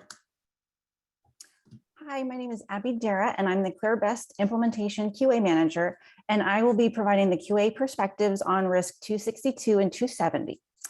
So for risk 262, the risk statement is the Calhoun counties may not be fully prepared for go live if they do not have sufficient or timely information from the ISS team. QA has worked with the ISS team to identify the risk description and the mitigation steps, including the specific items that support the framework, such as the county work plan, county readiness checklist, and toolkits. If the counties do not have a framework within which to prepare, they may not be ready for cutover. QA has observed that we have the tools in place, but counties are uncertain on how to do things and when, and counties are looking to the project for guidance. We've heard that counties don't understand everything that they need to do to prepare for go live and how all of the pieces and parts fit together. One example is the readiness checklist. Counties understand their checklist, but in some cases, we have heard that they don't feel that there is enough detail there. QA has recommended proactive management of readiness activities, an updated delivery strategy to provide materials and help counties prepare, clear communication and timelines for what is needed to be completed by when, and refinement of the initial framework to capture the essential tasks, activities, and understanding of what counties need to do to prepare for go live. We also recommended early conversations on the transition from the current state to the future state and clear direction. So we're acknowledging the county feedback and concerns by elevating the risk level to high for this risk and addressing it through refinement of our mitigations. So next, Rachel will share the mitigations. So I'll hand this over to Rachel now. Perfect. Thank you. Thanks, Abby. And I think Deborah, hit the nail on the head by highlighting that there are certain specific items that the counties have been requesting for clarity on, so that there's an awareness of what the counties need to do and when they need to do it. This risk is an overarching risk about planning for the counties and making sure that the counties are prepared. But there are some things that we do need to tease out, and I'm going to walk through a couple of those. So Abby had mentioned that there is a readiness checklist that the counties use the counties will use to help us with understanding, are they ready with all of the items that need to be done for go live? This is I'll say a binary, are you done or are you not done? It's used in conjunction with the county work plan that provides the what needs to be done and when it needs to be done at the highest task level, not the specifics of how something needs to be done. So we have conducted an initial walkthrough with the counties. We do need to walk through in more detail with the counties what's included in the plan, so that there is an awareness of what the tasks are, how they should be accomplished, when they should be accomplished, what support there will be. So it's more of a deep dive into the plan with the counties as we're walking through each of their readiness activities on a monthly basis. So we would be walking through, going forward, the key activities on a T- number basis to evaluate the activities that were planned to finish for the month, that were planned to start for the month, and anything that is ongoing, to understand where they are and if there's any constraints, if there's anything that the counties need, any obstacles that we need to address, or if there's more information that needs to be provided. We've also heard from the counties that there is the need to add in the learning dependencies for some of the tasks. And I'll give an example. There is there's an effort that the counties will be doing as part of county preparation activities to configure tasks. In order for the counties to be able to configure their tasks, they need to understand how to configure the task. There is that learning dependency and awareness of how to actually configure a task. So we're going to be adding those learning dependencies into the plans for the counties. The plans are also updated on a rolling 30-day basis. So there is some information that's in the future, closer to go live, that is not currently detailed out in the work plan. There are overarching milestone dates, but there are things that need to be elaborated, and those will be provided to the counties as we're getting the information to be able to share. And the last thing that we heard was that there are some focus sessions that the counties really are requesting. We heard about the question about what's happening with conversion. We've heard about also the need to look at ad hoc reporting specifically and understand what needs to be done for the counties to prepare from an education viewpoint, refactoring viewpoint. We've heard the same about security. So there are ongoing security sessions to help the counties out with understanding what needs to be done from a county readiness around their security roles within the system. There are 3 other areas that we are going to be coming forward to the counties to help provide some clarity as well. One is fiscal. There have been requests to do a little bit more of a deeper dive. The counties have been in committee sessions and design sessions about fiscal, but there's a need to do a little bit more of a deeper dive into fiscal to understand the end-to-end process and what the counties need to do to prepare their interfaces associated with fiscal. So that's one activity that is going to be forthcoming. The second one is around task configuration. And we have heard quite a bit from the counties about making sure that there's clarity around what needs to be done for tasks. And so just to shed a little bit of light, there are 200 plus options for the counties to be able to select as tasks that they could automate in the system. And they require discussion to understand what the implications are of whether or not that task should be adopted.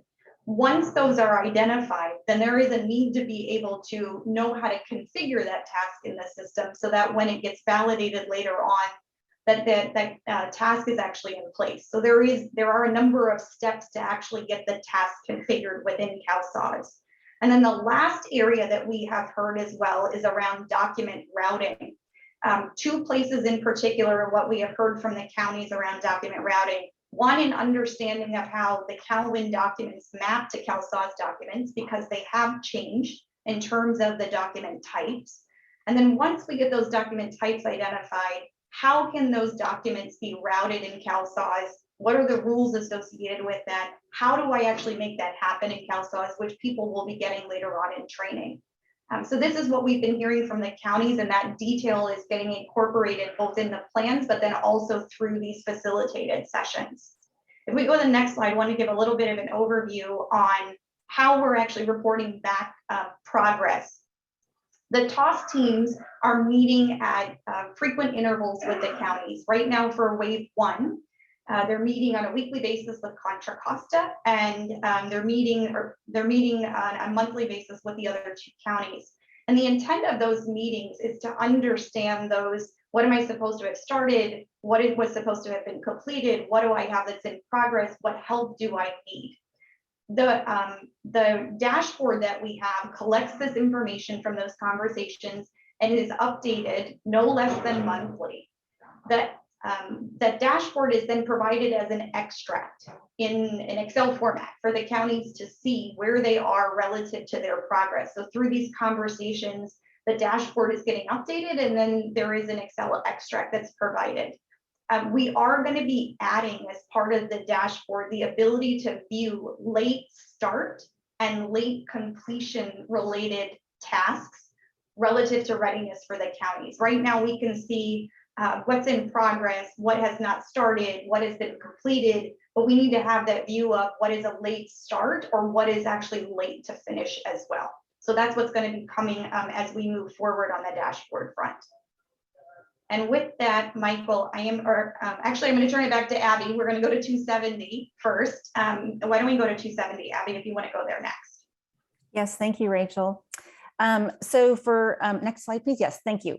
So the risk statement for 270 is that if organizational change management, or OCM, does not have sufficient information and resources to create change discussion guides, or we call them CDGs, and counties do not have adequate time to review and provide feedback, the delivery timeframe and the level of detail may be impacted. County to-be process documentation is leveraged to create the CDGs. So the source for the change discussion guides is to-be documentation, which puts additional importance on the accuracy of the new process flows. Some counties have stated that the business process reengineering, or BPR 2B, and the initial draft CDGs do not capture the level of detail needed to understand the new processes and the changes. Between now and March 29th, the OCM team must create or refine change discussion guides. Wave 1 counties review and provide feedback, and then OCM incorporates the county comments. Wave 1 final versions are due to be submitted on April 21st of this year, and CDGs must be finalized by May 20th, which is 2 weeks prior to the start of early training. Next slide, please. Okay, as we stated earlier, the counties have voiced concern that there is not enough detail to support their needs. QA found that the BPR documentation in early waves needed additional information. We observed that there were a number of open items in the Wave 1 2B documentation, specifically pending decisions that need to be closed out. Additionally, process improvements and automation opportunities need to be discussed and confirmed with the county. This new and different information could change a county's future process. To address the 2B and CDG observations, QA suggested that joint BPR and OCM working sessions to refine the county processes, address open items, and confirm the change impacts be conducted, and the team is in progress with this now. The working sessions have a very tight schedule, and with the additional activity of BPR refactoring being incorporated into the working sessions, there's still a question of whether or not the CDGs will be completed on time and useful for counties, and this is why the risk is being elevated to a high level. But now I'm going to pass it over to Rachel, who will talk about the mitigation steps. Thanks, Abby. And I wanted to we're going to talk about this specifically relative to Wave 1, because what Abby had just mentioned about the 329 days, that is the change discussion guide for Wave 1. There is sufficient time for the future waves that we have enough time built into the plan to be able to make the changes that we need going forward. But a couple of things that we're doing, and so Abby had mentioned, during the course of this month, we are going back and doing what we're calling refactoring sessions. And these refactoring sessions are addressing questions that the counties had that were pending the first time that we went through and did their 2B process model. So there may have been a question of, I don't know if I want to enable a particular automated action for a task. I don't know if I want to use lobby management. And they were things that the counties wanted to have some time to actually to take back and to decide. And we needed to go back and address those. And that's what we are doing now, is to go back and address those items that were left pending for the counties to make decisions and incorporating those into the updated process flows. We are also looking at the automated actions to work with the counties to help them with the decisions that they need to make about which automated actions they would like to enable or disable. And there's I'll say some good dialogue that's happening right now with the counties to see what they could leverage that could reduce their workload, because these automated actions are opportunities to actually reduce workload. We're documenting a number of new flows. There are 4 new flows that we're documenting.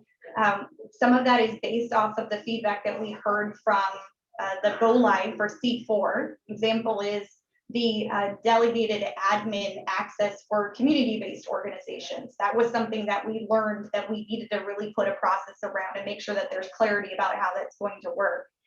We're updating our change impacts, and we're updating what's called an inventory of all the process changes that to know what the difference is between CalWin and CalSAWS from a process viewpoint.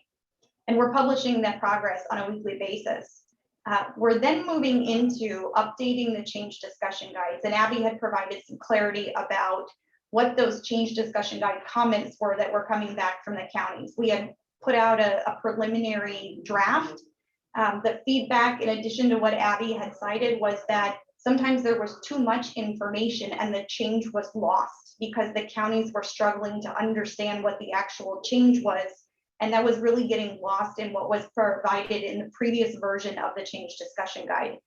So we're working now with the counties during the next couple of weeks to get some preliminary feedback before that formal submission on the 29th. The 29th is when the change discussion guide is submitted for a formal review and approval. That's a month-long process where the counties will have an opportunity to dive deeper into those change discussion guides and just to reflect on what their intended use is. The use for these change discussion guides is to have supervisors have very meaningful conversations with their team members about how their roles are going to change as they're going to use CalSAWS. What will be different about it? Will I have to generate an appointment letter, or will the system generate an appointment letter for me? It's those things that are really going to change in my day-to-day and in my processes that are going to happen, so that they can have those real meaningful conversations, with the intent of that conversation happening before training is actually delivered. The staff will not have knowledge, the supervisors won't have knowledge of CalSAWS at that point. And so what this is intended to do is to help provide a precursor of what that change is going to be as they move into training. Okay, I think with that, Michael, we will now turn it back over to you. Thank you very much. That was a lot to cover those two items. So I want to make sure I give our board members an opportunity if they have any questions or comments on this particular presentation. Very detailed. Thank you so much for digging into these details for our board members. Or our state partners. Okay, I'm hearing none there. So I'm going to go ahead and open up for any public comment on this. Okay. I do appreciate this deep dive. This was really important. Yes, John, do you have? Just one item. As we raise these risks to high, and Rachel's outlined the clear mitigation steps, and I'm appreciative of Abby for pointing out the QA observations and the teamwork to be able to help to modify those. We are on for wave one, sort of that critical path. We need to deliver to those dates that have been put out there. So there's going to be a lot of meetings that are coming up. So going back to Deborah's points on what's the ask of the counties.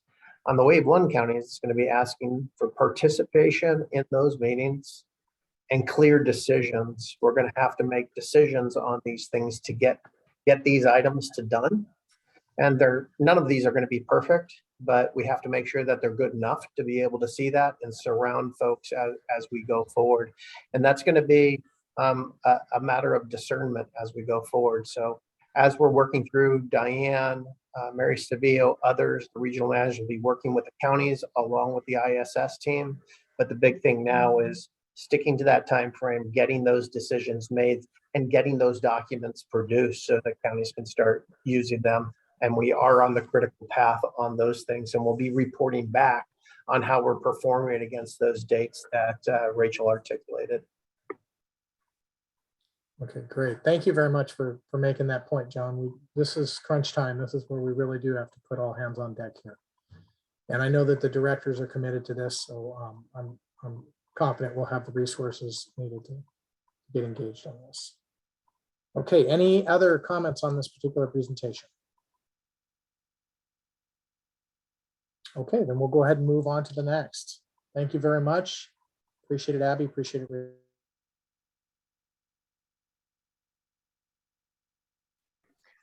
All right. There you go.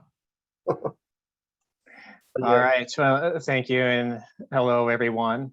Just to couch the discussion here, providing an overall update on where we are with the imaging system stabilization for the 39 counties currently in production, and also address preparation steps for bringing Los Angeles County onto it as well. So overall, in the last discussion with the JPA, we had listed a series of defects that were really impacting document visibility, searchability, delays in workflow, and overall impacts to usability. Over the course of this time, we have solved all but one of those items. It is currently in production. The one that remains is targeted to go into production on March 16th, and that's down in the impacts to usability. And that's enabling the OCR override and split override option at the point of scan. So that'll basically be a process improvement for the scanners to be able to override the OCR tendency to resegment the documents after the scanner is finished with it.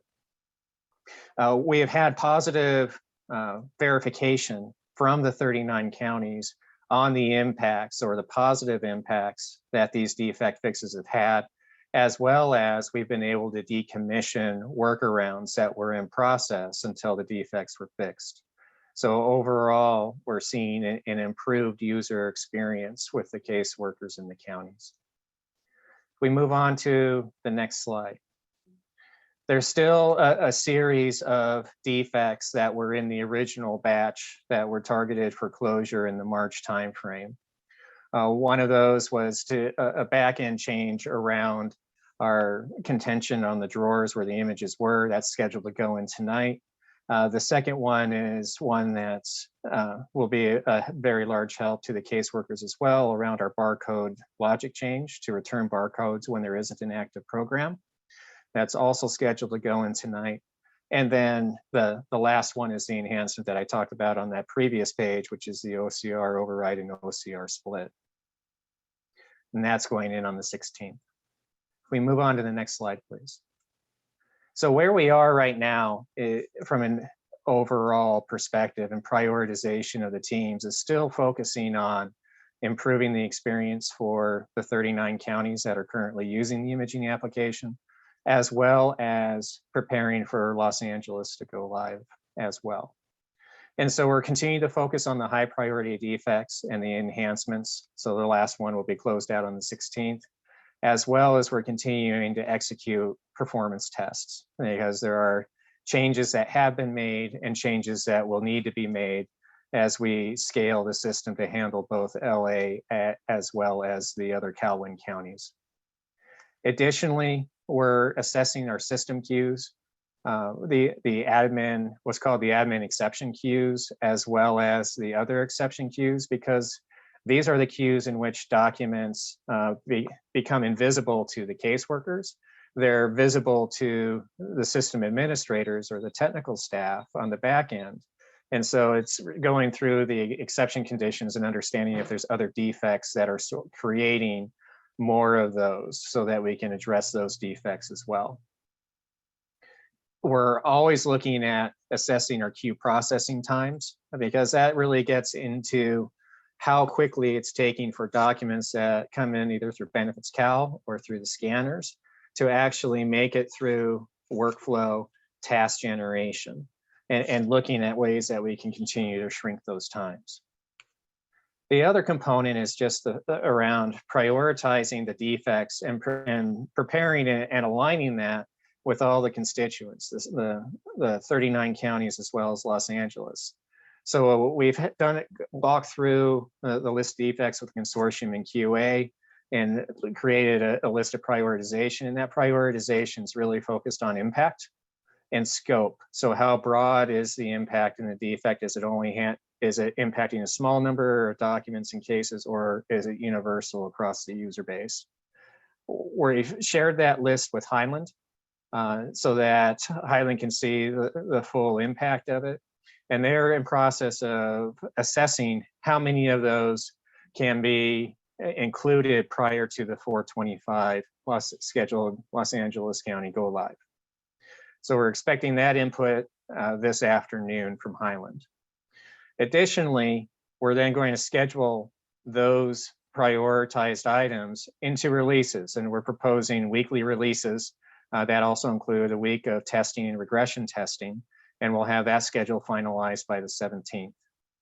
And then we'll be sitting down with Los Angeles County to review that prioritized list. As many of the counties know, we've increased our communications and have included the Friday Digest, which typically includes those defects that are going in, the associated CITs and usage guides, as well as the decommissioning of the workarounds. That we will continue to include those defects that are in the next wave of releases in that digest so that the counties are aware of what's coming down the path. Let's move to the next slide, please. So we wrapped up another round of performance testing on the 10th, so basically yesterday. And what we've done is create a comparison between what we're seeing in production today with the 39 counties versus what we saw when we had a 58 county load. And so that would be post-conversion. It's roughly 3 times the volume that we see today. So in production today, the time to open the batch, and this is when the image begins processing from the scan, usually takes 1 to 2 minutes in production today. On the 58 county load test, we saw 15 seconds to 2 minutes, so roughly equivalent. And then you can take it to the next step, which is after clicking submit, the time it takes for that image to arrive in the pre-OCR queue. And that was 1 to 8 minutes in the 39 counties versus 4 to 13 minutes in the 58 county load. And it's important to note that it's at this point when the image is first viewable by the caseworker. Now, when I really distinguish viewable versus editable, because it is still going through workflow at that point in time that may include OCR that updates other metadata attributes.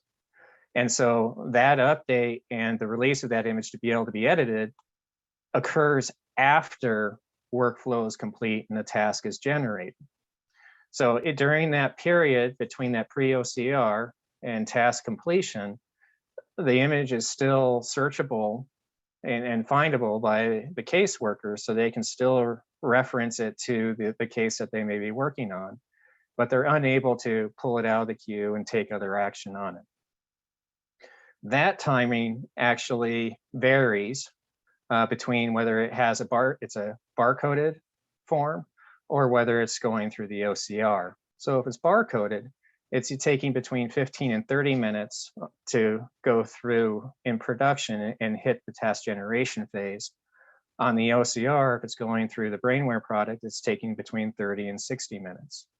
And the range that you see there is typically because of the source, whether it's Benefitscale. If it's coming from Benefitscale, it's bypassing the OCR and it's on the shorter range of that task generation workflow.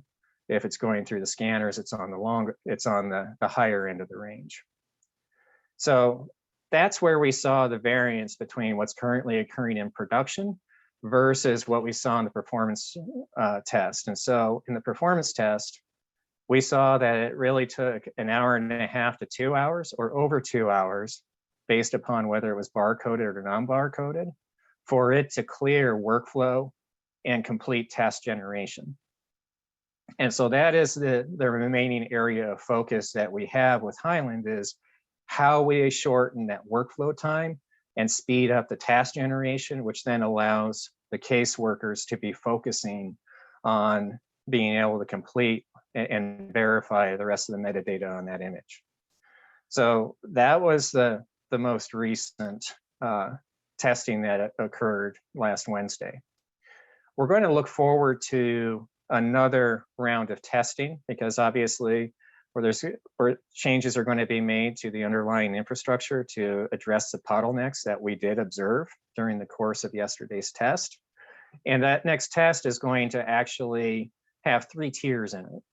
One is going to be just the 39 county load. The second tier will be LA alone, so about 2 times. And then the third tier will be the 58 county load. So we'll be able to see the performance of the system as that load is incremented based upon bringing the counties onto the system. If we move to the next slide, please. The other component that was verified as part of the performance test is when you're looking at the submission through Benefitscale. And this is extremely useful when you have a citizen on the phone or a resident, an applicant, and you're working and they're submitting their documents through Benefitscale while the agent's on the phone. And what we're seeing is during the course of that loading time, the time to view the image was within 1 to 2 minutes. And that was without creating the e-app. When you're creating the e-app, we saw 3 minutes to 4 minutes with the individual cases. And these were submitted by and verified by Los Angeles County users. We're still looking into the lower side, which is the EAP and understanding why it was taking longer and what could be done to further tune that so that we have a shorter amount of time before an image is available. Let's move on to the next slide. So there's still more work to be done coming out of the performance testing. As I walk through with the steps, we're closely coordinating with the Highland vendor to decrease those times, and all that in stabilizing the solution for the 39 counties, as well as preparing for the Los Angeles County imports. So if you moving to that subject of how we're progressing as far as moving the images from the existing Los Angeles County system to the Highland system, we are basically have imported the history at this point in time, and we are doing daily imports.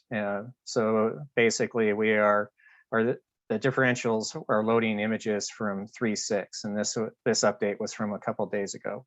So we're about a 2-day lag right now, which will basically be the 1-day lag as we run up to the go live.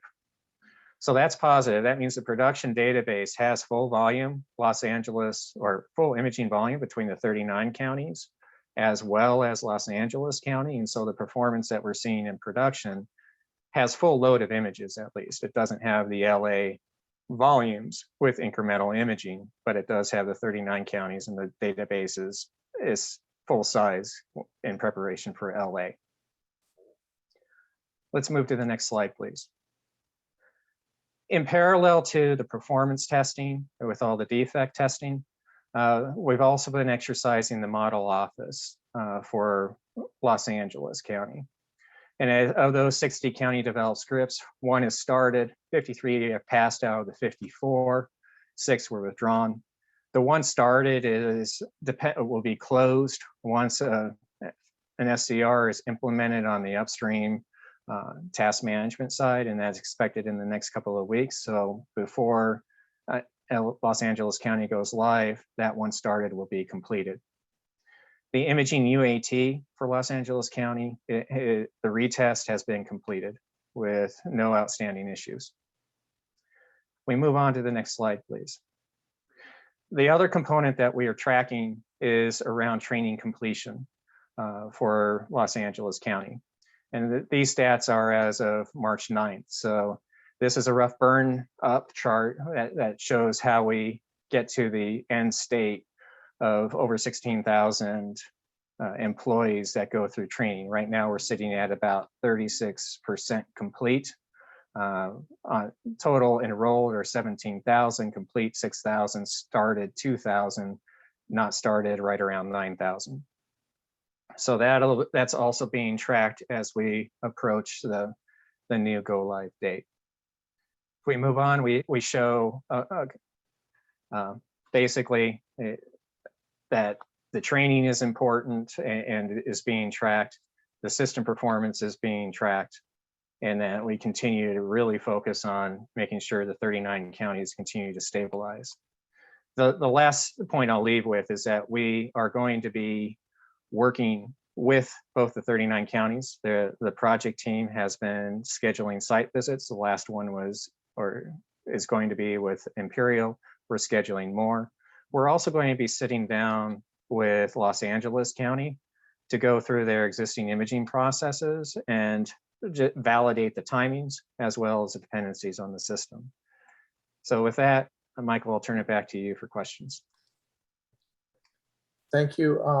Arnold, that was a very detailed presentation, and I do want to thank you for your leadership, because ever since you've been involved in helping us sort of focus on the performance, I've seen dramatic improvements in a lot of the different areas, and this has been really needed for LA to be able to go live.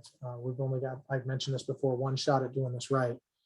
I continue to focus a little bit on what you had highlighted in terms of the timing that we're still looking at, because we do want the solutions like Brainware and the OCR to actually help us with our productivity. We don't want it to actually be slower than having workers do it. So I do want to still get after that with Highland and trying to determine, what can be done to let us use that as a multiplier of workload taken off of our our clerks or our AW's lab. So that is something I want to continue to dive in. I want to make sure our teams are completely in sync on this.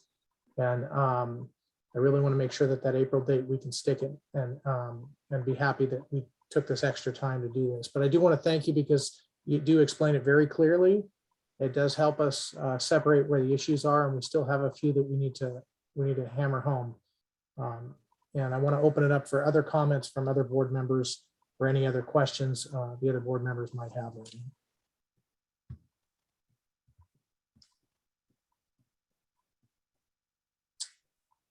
Okay. I was going to wait, but since nobody else is coming up right now, I'll go ahead and throw my couple of questions out.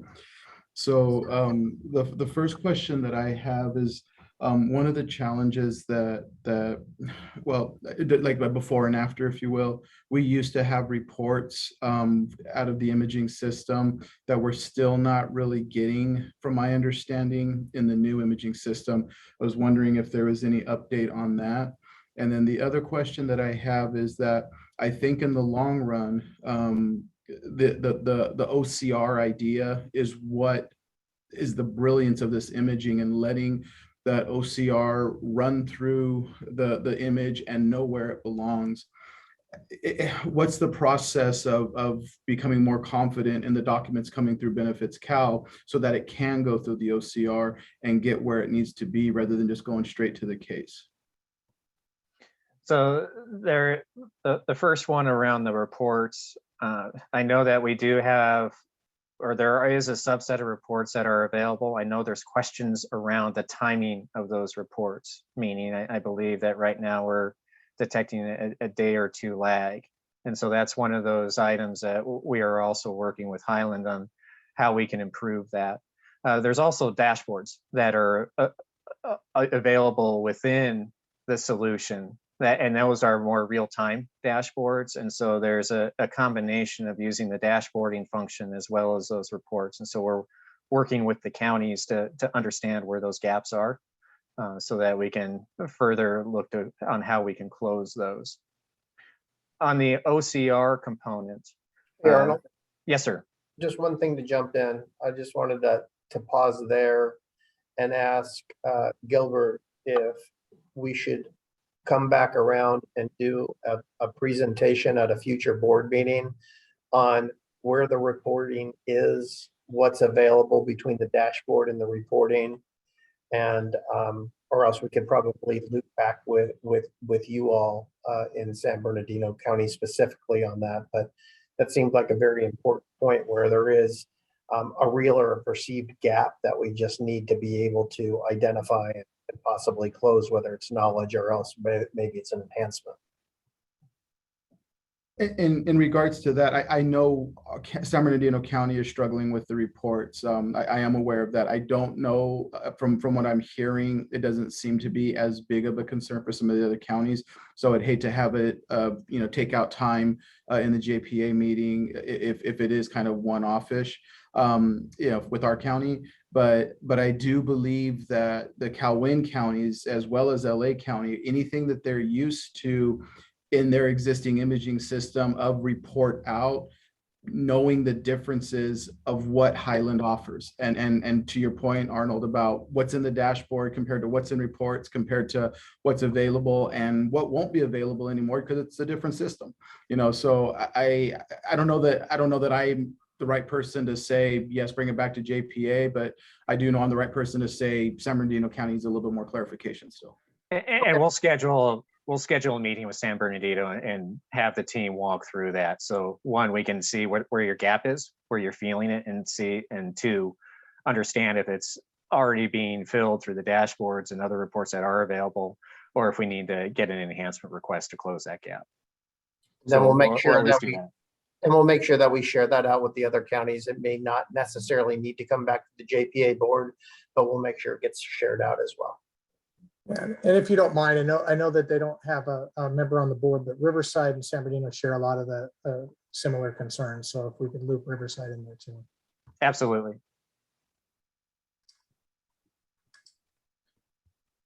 Okay, so Again, I'm really happy with the progress we're making. I do want to focus on that, that timeliness when we look at, when it goes through the entire process and we compare it to a person, how long do they take it to go through a process? It should be fast. And I do want to dig into that. You mentioned the queues where it goes into the exception queues and making sure that we're not having any entrapments there, because if there's going to be anything that drops there, LA is going to multiply the number of how many that hit in those areas. So that's right. And that's exactly why we're focusing on those, to identify if there's additional defects, tuning in the system to reduce the inflow into those. Okay, great. But I do. If you want to jump in on Gilbert's second question on the yes, OCR. the OCR question. Yeah, I'll go ahead and address that. So we are working with Highland on the OCR as well. There's also, and by that, we're looking at exceptions. So for example, as one of the best practices or leading practices that was sent out, we were saying for the forms that are generated or that are non-CalSAWS generated, making sure that we have that CalSAWS reference form number included on those documents is one of the keys to OCR success for recognition. As what we've seen is that a lot of those that lack that end up in the exception queues, which basically means the end user or the caseworkers have to go and work those exception queues and recatalog. So that is our first focus in reducing that. We'll revisit what we do with the Benefitscale forms, because on the selection criteria within Benefitscale, we are capturing more of the metadata, which is allowing us to bypass the brainware component, but we can certainly go back and revisit that as well. Thank you. Certainly. Any other comments or questions from our board members or state partners on this presentation? Okay, hearing none. Any public comment? Okay, great. Thank you very much, Arnold, for a detailed presentation. Thank you. All right, next up, we've got Benefitscale. Thank you, Michael. Wonderful. Hello, everyone. We're here to share an update on where we are with the Benefitscale transition for LA County. Much of the information has already been shared, so we'll keep this discussion to a couple of headlines on status. First, you'll note that the passing rate is at 95%. It's actually at about 98% as of today and quickly closing. So we're confident that testing exercises will complete.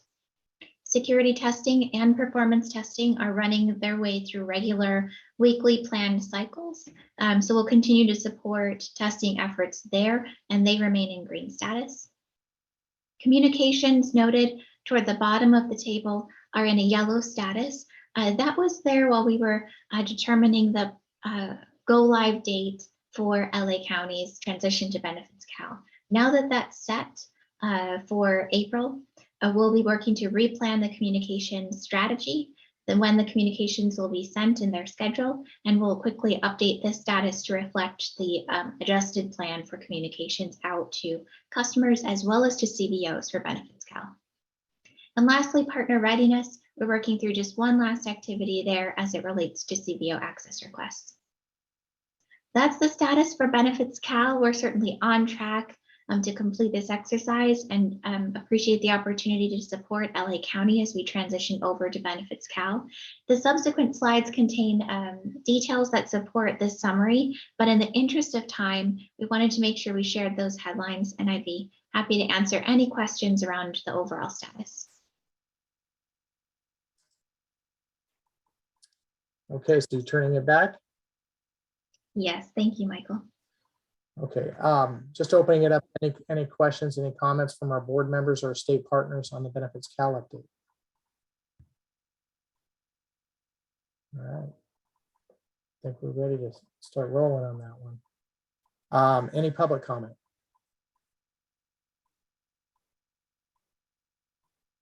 Okay, great. Then we'll go ahead and move on to the next item. That's CalWin 1 implementation readiness. If I'm reading my agenda correct. Perfect. Thanks, Michael. We're going to walk through an overview a little bit of what the counties are responsible for in terms of the activities that they need to own for the Calhoun counties to migrate onto CalSAWS. And then we'll give a little bit of an update as to what's coming up in the next 30 days for some of these key areas. But just wanted to orient before we start getting into the details, what really the counties are doing.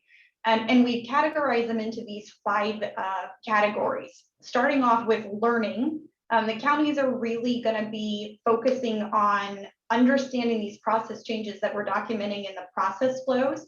And that's what's being incorporated into the change discussion guides. So their learning activities to really understand what is changing in CalSAWS compared to what had changed from a process perspective in CalWIN. They're also going to be working on making sure that people are aware of the system through the web-based trainings as well as through the instructor-led trainings.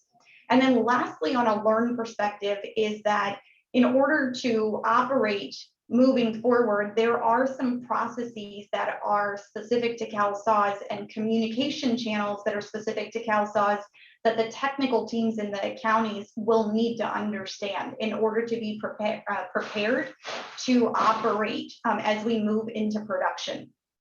On the decision part, there's decisions that the counties need to make, and there's a handful of them that we have pulled out here that are the highlighted areas. There are configurations that the counties need to make decisions about, and these are things like I had mentioned before, how we're going to route documents, how we're going to assign tasks, what their mileage rates are that are going to be included as part of configurations in CalSAWS. There are decisions that need to be made about security roles relative to users and how they're going to be mapped together, and there's support coming from the project in order to help the counties out with that. There's also, we talked about before, the effort around conversion and making sure that the data cleanup that's taking place post-conversion, that there is a staffing structure in place. So there needs to be decisions that are made about who is actually going to be doing the cleansing related activities, both prior to go live as well as after. Then the counties are going to work on validating. And in the validation phase is really where we're talking about validating the functionality of the system. And we've mentioned in previous board meetings that there are opportunities to validate in a number of different efforts. UAT is the first, and that is an optional activity. There is fiscal interface testing that all counties are required to participate in, as well as API testing. And for that, those are for the counties that have selected to opt into using the CalSAWS APIs. There is a requirement to participate in that API testing effort. Counties are also going to be reviewing cases as an optional activity. There will be an environment in which the counties can actually get their hands on their case and see who's in it, which programs it covers. And then lastly, on the validation side, we had heard from the counties that they want to really understand how their particular workflows are going to be in the system to validate it from a process perspective. So they're going to be looking at a high priority set of flows, and that's a required activity. From a preparation viewpoint, there's a handful of items. There's the preparation of policies and procedures and networks and sites and user security and the county configuration. These are all the things that need to be in place before we go live. You can think of it as a preparation that needs to take place before we go live so that people are at the ready to actually serve clients. And then after that is transition. In transition, you can think about after we've gone live, what is it that the counties need to do? And the focus really there is cleaning out those yellow banner cases. It's about reporting any issues that they see to the TOS team members while we're in that post-implementation support period. And there also will be an opportunity for the county to click through from a validation viewpoint.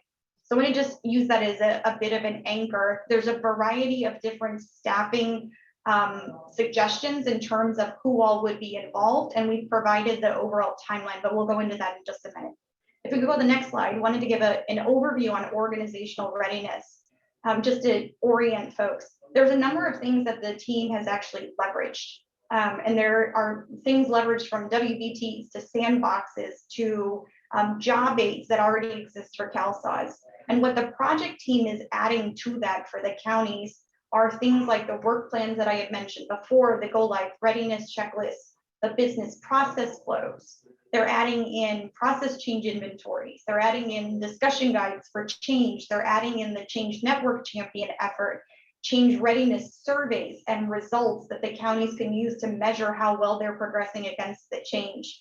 The training related materials and delivery, as well as providing a connection to some budding counties and case review guides. And then the counties own their updates to their policy and procedure manual, and they'll be using some of the content that's being provided by the project. They're owning their county specific communications, their staffing approach, any updates to job descriptions, as well as any discussions or updates around readiness. So taking those surveys back and understanding how the counties are ready. So what does this look like from an organizational viewpoint for the next 30 days? If we could go to the next slide. For the next 30 days, the key things that the counties are working on relative to organizational readiness are 4 items. And John had mentioned them a little bit before, is this focused concerted effort on closing out the 2B process models for wave 1, closing out the definition of what the changes are between CalSAWS and CalWIN, and then starting to work on defining what the configuration needs are for those things like document routing rules and tasks and such. They're going to participate in change discussion guide reviews over the next 30 days. We have the results from the T-9 readiness survey coming out, and so that would be incorporated back into how the counties are preparing for the change in October. And then lastly is participating in the ongoing review meetings around the training curriculum through the TAC. If we can move the next slide, I want to give a little bit of an overview on system readiness. So I talked about a number of validation efforts. The counties need to prepare for these validation efforts, and that's making changes to the county systems. That is providing extracts of imaging or images from the counties, ancillary extracts, as well as doing case cleanup for conversion for anything that might be coming back as part of the conversion efforts. There's also preparation around those county configuration decisions, and then also preparing interfaces specifically for fiscal. And we have one county in wave 1 that has selected an API. So there's one API that needs to be prepared. And then the counties will have the opportunity to validate functionality. They'll have the opportunity to validate data. They'll have the opportunity to validate docs, images, their workflow, as well as the integration of those interfaces and APIs between the county systems and CalSAWS. So what does it look like as it relates to system for the next 30 days? We can move the next slide. So the next 30 days, what we're looking at is there are those targeted security sessions that I had mentioned back in risk 262. To help the counties with facilitating the completion of their application security documentation.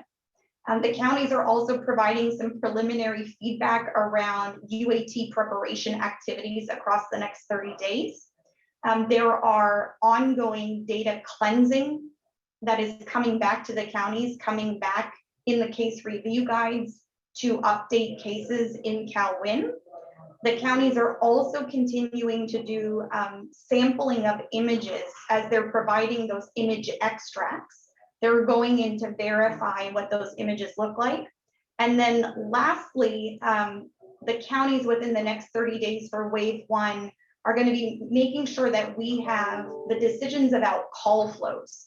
There's a draft call flow that's been provided for one of the counties. The rest of them are finalizing that. So that's what we've got coming up in the next 30 days for the wave 1 counties relative to getting their systems ready. If we can move the next slide, I'll give a last update on technical. So if we think about what's really contained within technical relative to what needs to be done from a learning perspective, a validation and a preparation around technical, there's 3 things that need to be done from a preparation from the highest level.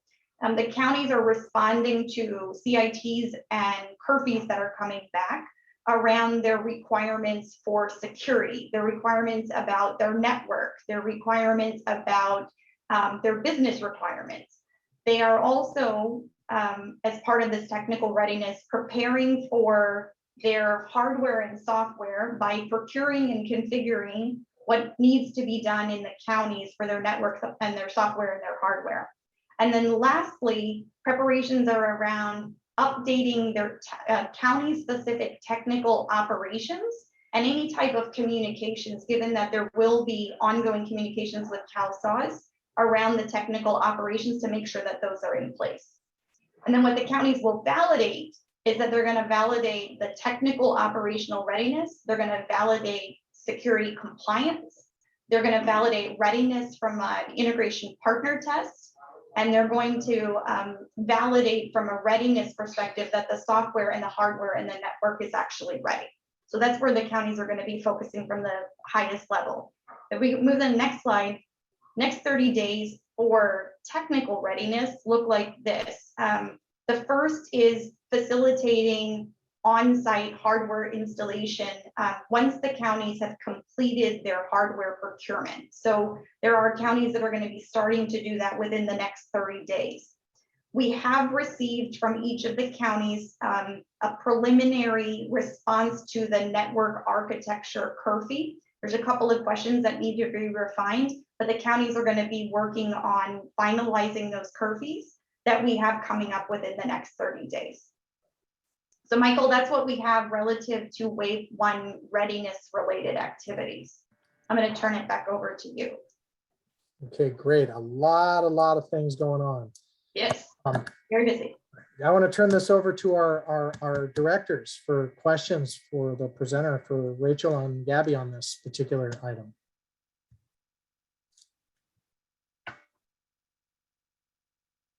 Calhoun County's out there. Do you have any questions for them? Okay. All right. Well, thank you for going through all that detail. I really appreciate it. Our directors appreciate it. And looks like we're marching forward on those efforts. So thanks, Gabby. Thanks, Rachel, for that presentation. Next up, we've got a project support strategy for counties transitioning. Thanks, Michael. And this is going to be a joint update with Keith Salas, who will be weighing in and providing some details. We have talked about this in the past, but we have laid out, for the CalSAWS, for the Calhoun counties, a process to getting them updated and ready with their ad hoc reports, working very closely with the ISS team, right? But that focus is going to be within an education, onboarding, refactoring, and then enhanced supports.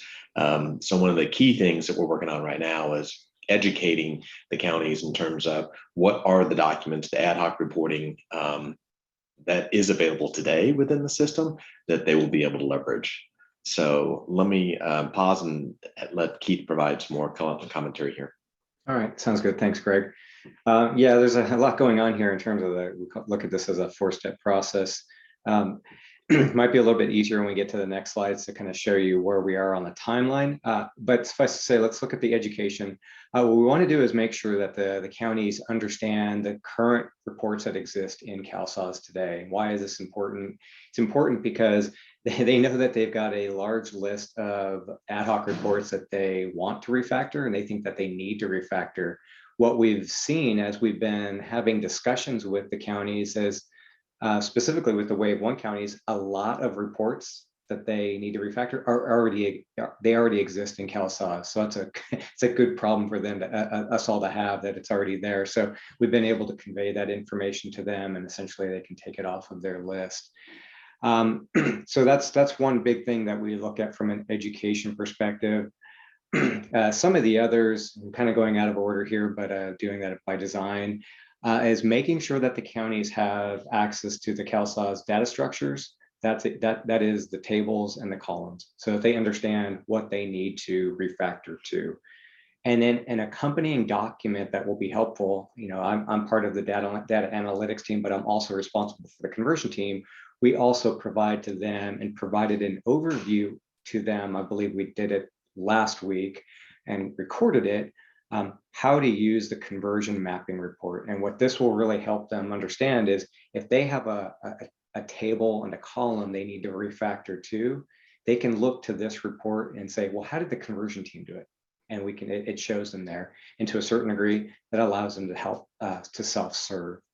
And then right in the middle there, we want to make sure that we can provide them data.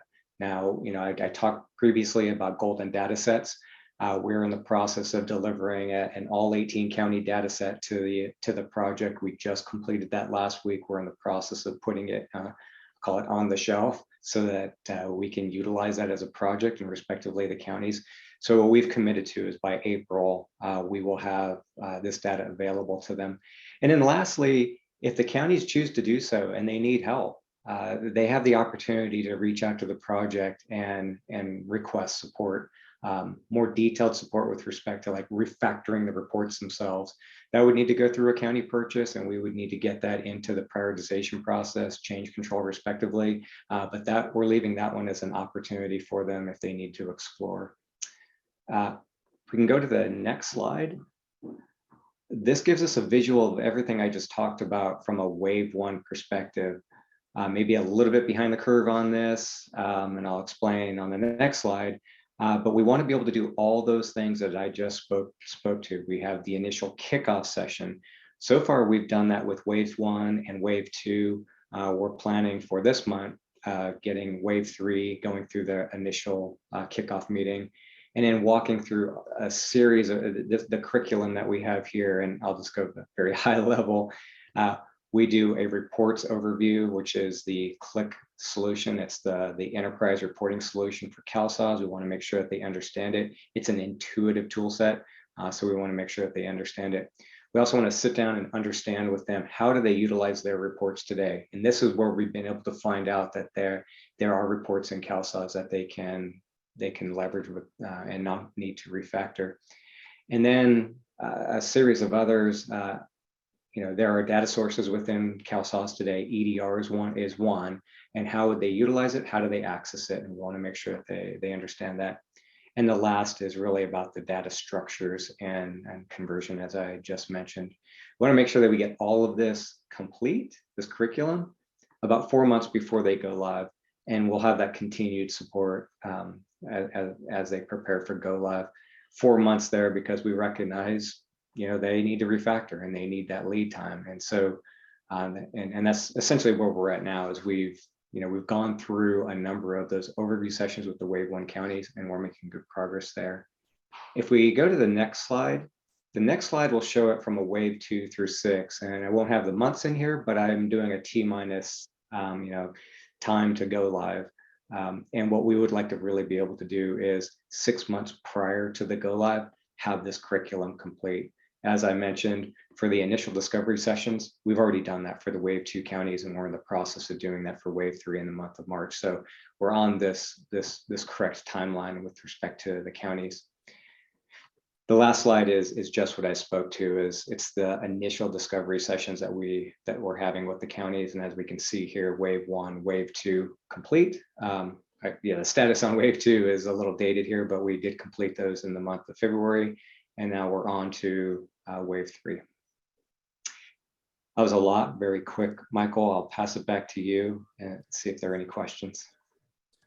Yes, that was a lot, and it was very important. This was something that was brought up by our members last meeting as a crucial topic. A lot of the Calhoun counties rely heavily on ad hoc reporting and that data. So I want to open it up to our directors and our state partners if they have any comments or questions for the presenters.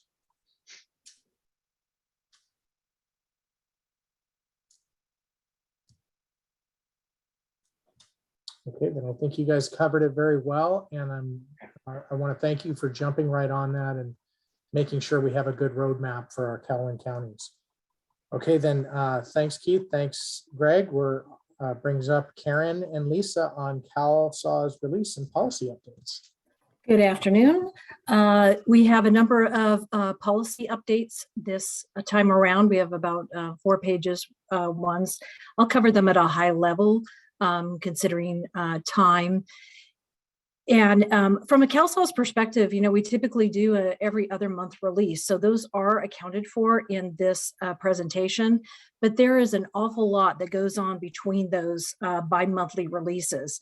And February was no exception to that. We have a number of things that we put into the system anticipating update, changes that were going in between the bi-monthly releases. So one of those is the expanding the access for Medi-Cal to all Californians 50 and older. While that takes place, the effective date is May 1st. We needed to get it into the system in order to be able to I think it's in April, I'll look really quick. It'll be in one of my slides that we need to run a batch to move all the folks who are currently in the restricted scope into that full scope Medi-Cal effective for May 1st. So that needed to get put in ahead of the March release. We also did the Medi-Cal postpartum care expansion, which expanded the coverage from 60 days to 12 months.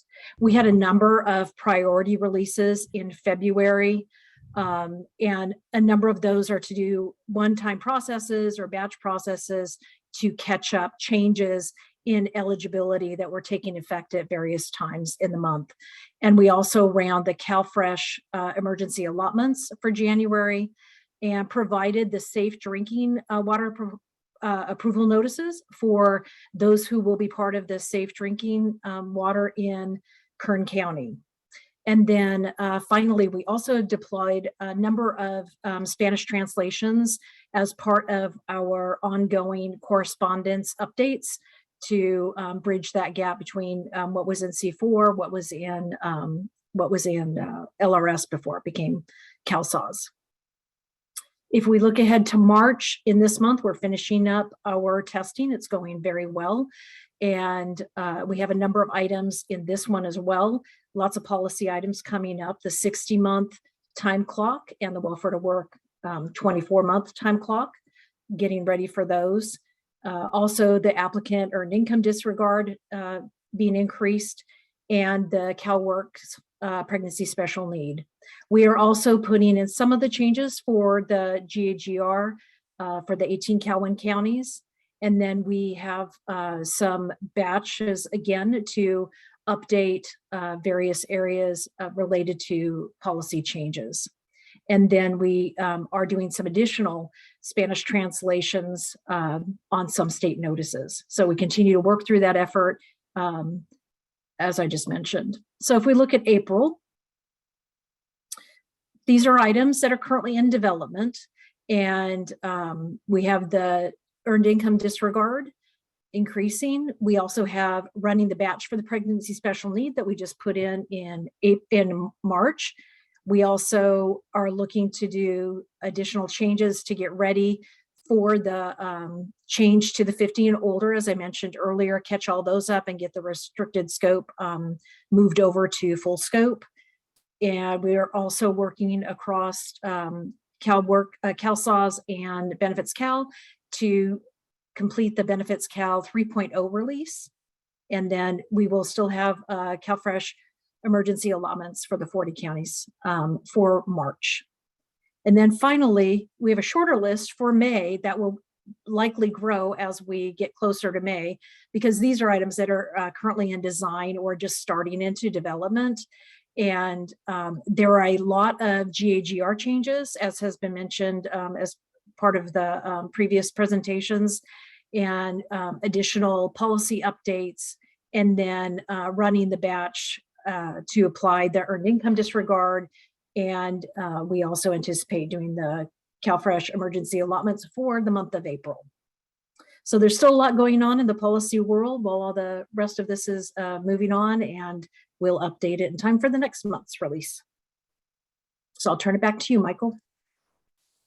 Thank you, Karen. Lots and lots of policy. Any comments, questions from our board members or state partners on the policy presentation? Okay, hearing none and not seeing anybody come off mute. Any public comment? Okay, great. And then we'll move right along to CalSAWS procurement update. Thanks, Michael. The key procurement tasks are all well underway. The thing we're focusing on now is finishing up the draft RFP to go to state review on March 24th through May 5th. We have a briefing meeting scheduled with the project sponsors and OSI on March 25th, I believe, to walk through the contents and answer any of their questions about how things are organized so they can commence their review. And everything is still on target to go through and have a single procurement with 2 pieces, resulting in either 2 or 1 contract coming out. Back to you, Michael. That was quick. A lot happening though. Okay, Yes. a lot, Tom. I appreciate it. Any comments, questions from our board members or our state partners on that procurement update? Okay, hearing none. Any public comment? Hearing none, we'll go ahead and move on. That brings us to an update on our QA activities. Thank you, Michael. This is Dan Dean, the project manager with QA. I spoke earlier when we were talking about the global delivery network. Again, apologies, I'm not going to go on camera with my eye patch. I will next time. As Gabby kind of mentioned, there's familiarity across the slides as there is with ours. So I will try to limit my updates to what is new. This slide shows the 3 different risks that QA has initially drafted in the area of implementation. They were presented earlier, 262 and 270, by Rachel and Abby, because while QA can certainly draft a risk, we cannot mitigate it without our delivery partners or consortiums or counties. So they spoke to those and covered those in quite detail. The one in the middle there, risk 268, is a parent risk for 8 different child risks. These cover project risks like performance items specific to batch, analytics, and imaging. Our conversion cutover window and the quality of converted data tests for UAT. It also covers county readiness for things like refactoring of ad hoc reports on the CalWIN side or imaging extracts on the CalWIN side. The reason we have this parent risk is it gives us one place to look at all those individual risks as if they were to become issues, the others adjust collectively, and how we would respond from a perspective of either scope, schedule, or resources. In the lower right-hand corner, just highlighting that QA is part of the overall team providing system knowledge. We do have resources with CalWIN and C4 and LRS experience. So as we get into the ISS areas and communicating to the counties, we're able to provide some of that capability along with the Accenture, CalSAWS, and consortium teams as Deloitte is driving that work. Next slide, please. Specific to design. So from the front end of the system development lifecycle, we've covered the conversion items. Keith covered the CDT stuff. We are looking forward to working to get that back on track as the golden data sets 6 and 7 roll out, and closely monitoring the defect resolution pace as it will impact UAT and the quality experience for counties. The one there in the middle about the 84-hour cutover window for CalWIN, that was also a risk that was retired for C4. Others have asked, if you look at the overall data volumes with 6 waves, it's lower for each of the CalWIN waves.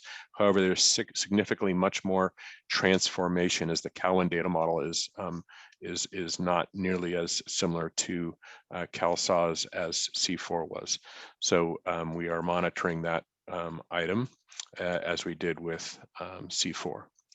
In the design build activities, we have 2 charts down here. The first is specific to the DD&I activities, highlighting over the past year since March of 2021, all the SCRs that QA has been involved in from a release perspective. And the orange chart there is from an M&O perspective. These items feed our requirements traceability matrix. We're submitting our 9th one this month. So QA isn't just testing, but we're also looking at those designs, how they reflect back to the original requirements and the needs of the counties and consortium as we work through those in working sessions.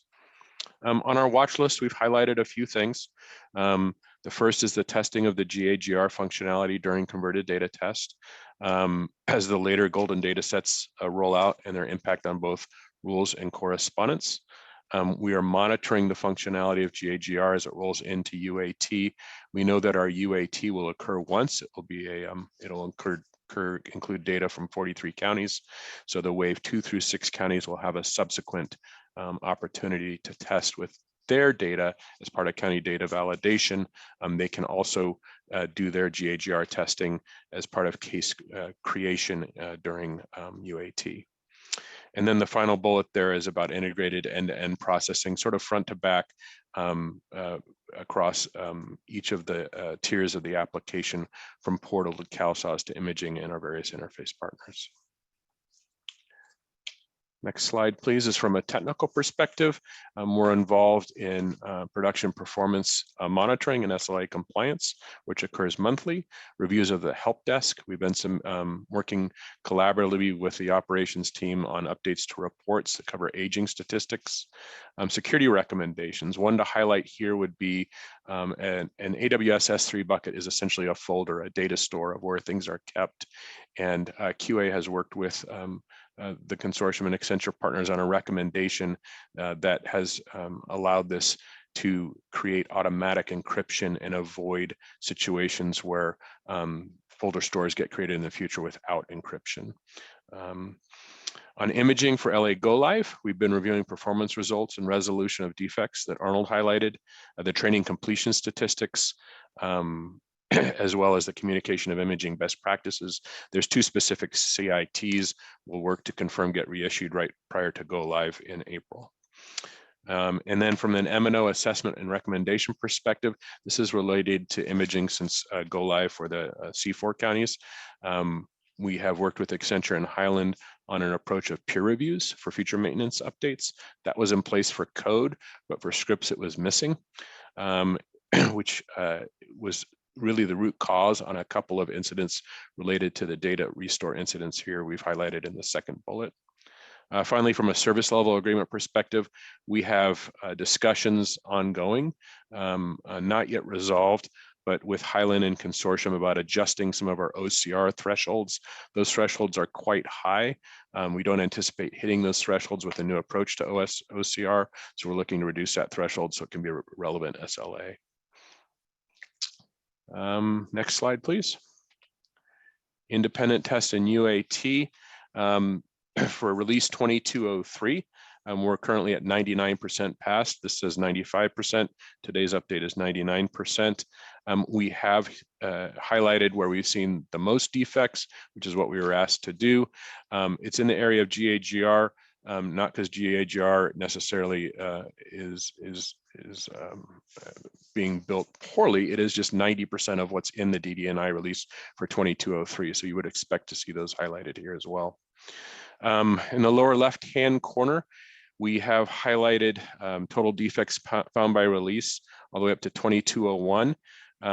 This chart was put together in response to questions that have been out there about testing partners and what we've seen in the test. From a test perspective, these are the defects that were found prior to production. So there was a jump since go live in the volume of defects found from an independent test perspective by QA. In working together with delivery partners on that, it is due to jump in functionality. A lot of GAGR and some new functions are coming in as we get ready for CalWIN, as well as resources being pulled to address some of those CDT issues that we discussed earlier. Looking at 2203, which isn't yet in this chart, we're right at about 50, which would reduce, which would show a declining trend, and one that we hope to work with on delivery partners go forward. In the area of UAT, the activities that we're planning are highlighted there, about 1,200 scenarios. We do have a watch list item and it came up in discussion this week related to UAT preparation and script development. We are looking to fill, we being consortium in QA, about a dozen roles for UAT scenarios. I think we have 3 to 4 of those filled, unless Rachel has a more current update. So we had a gap earlier in the week that we're looking to resolve so that we can get the scripts developed as we execute UAT and make sure that we include the county voice in the development of those scripts. Next slide, I think might be, yeah, this one is about, Wendy, I'm supposed to pivot to you, I believe. Yeah, just really quickly. So I know we're pretty much past time, so I'll be as quick as I can. So just want to say that we have our CalSAWS outcomes-based certification, which is Holly Murphy and I have been really managing the overall effort for the past year. And so this really helps us keep our enhanced funding.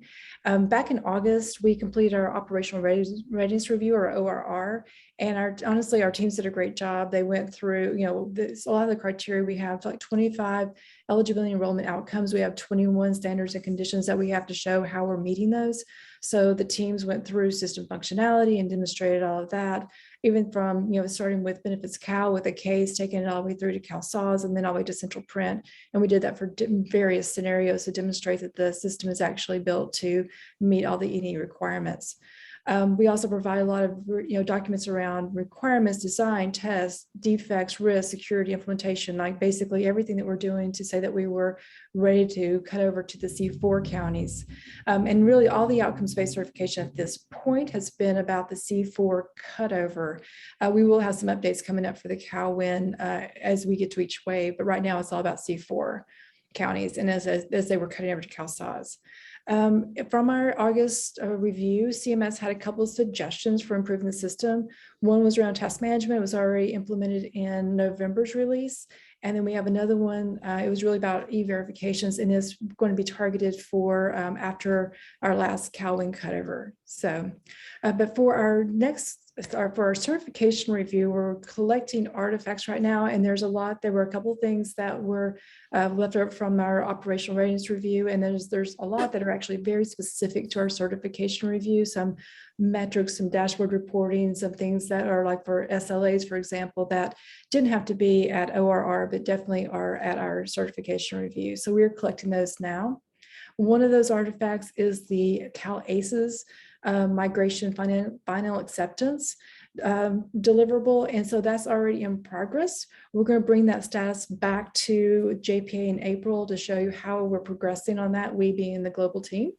And then our certification review is actually scheduled for May 10th, 2022. So we are working with DHCS and OSI on that so we can get all of our artifacts finalized and ready and be ready for that review. Back to you, Michael, for any questions. Thank you. I see Marla has her hand up. Yeah, hi, thank you, Michael. So I have two questions that maybe can be addressed at next meeting because I know we're out of time here, but I'd just like to raise them. First one is on slide 85. There's under the watch list here about halfway down, it says county engagement, and I'm interested in learning more about what the concerns are about county engagement. That's my first. Yeah, so it was really, I can answer that if you okay. Really, county engagement is the time and the ability for the counties to be able to engage, because we know there's already a staffing shortage across the state. They already have their day jobs. They already have a lot of tasks that are getting ready for cutover. And so we know that there's their time is limited. And so there's a lot of engagement that has to happen to get ready. And so that's really where we're paying attention to see if the counties are being overburdened. And then if so, what do we do to accommodate and adjust, because we know that their time is valuable. They have to keep their day job, the operations going. So how do we have the right engagement, but honor where they are with their work? Okay, thank you. That's helpful. And then on slide 88, the graph in the bottom left there, it seems like it could be something that is concerning, but you mentioned that one reason for an increase in defects is an increase in functionality, which makes me think that a graph that has a % of functionality might be more helpful than a graph that's straight numbers. Okay, thank you. And just to be clear, this is the defect count that was found in tests, which is where we want to find them. I think for most people that are on the 2201 release call, they would recognize that there was very few issues raised. So it was good that we caught it sort of prior to production, but we were seeing more things. So we'll continue to monitor that. But thank you. Thank you, Michael. Thanks, Marla. Great questions. And yeah, Dan, you're right. That's actually a good thing that we're catching it in QA, but it also needs to circle back to the development team to try, to make sure they're not creating as many for you to catch. I do want to thank the ClearBest team, because I have pressed hard on QA and wanted to see enhanced QA, and it has been obvious that QA has been enhanced, and I continue to want to see it. move in that direction all the way through the implementation of CalWin.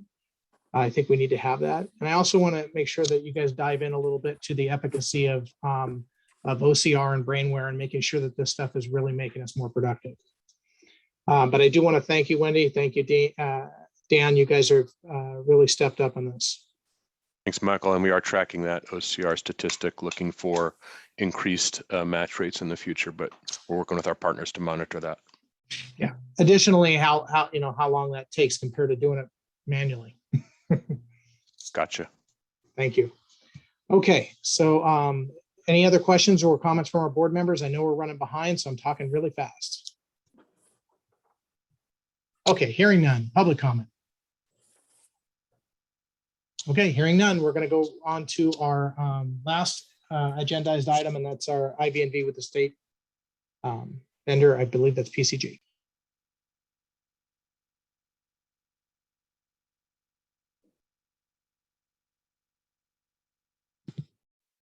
I think you're on mute, Kayleen. Kayleen, Is that better? there you go. Thank you. Double mute gets you every time.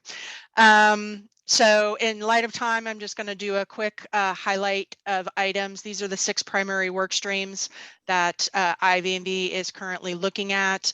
As previously noted by some other teams, we are concentrating obviously on imaging stability and the continued improvements on the Qs and the OCR.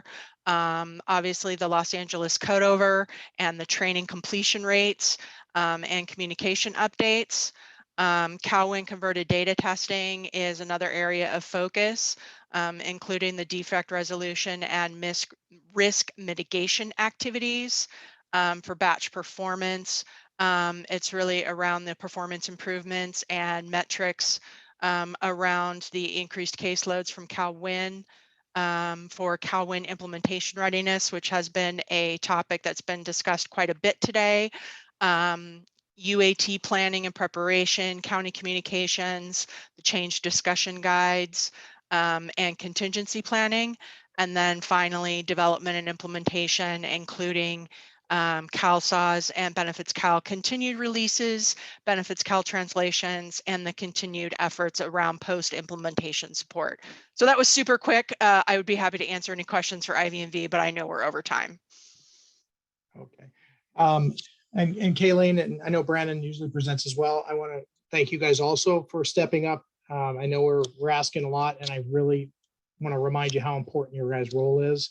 Also want to thank Dan Calamaris for the support from the state level, making sure that we've got as much QA and as much IV&V looking at everything from every angle so that we can get this stuff right.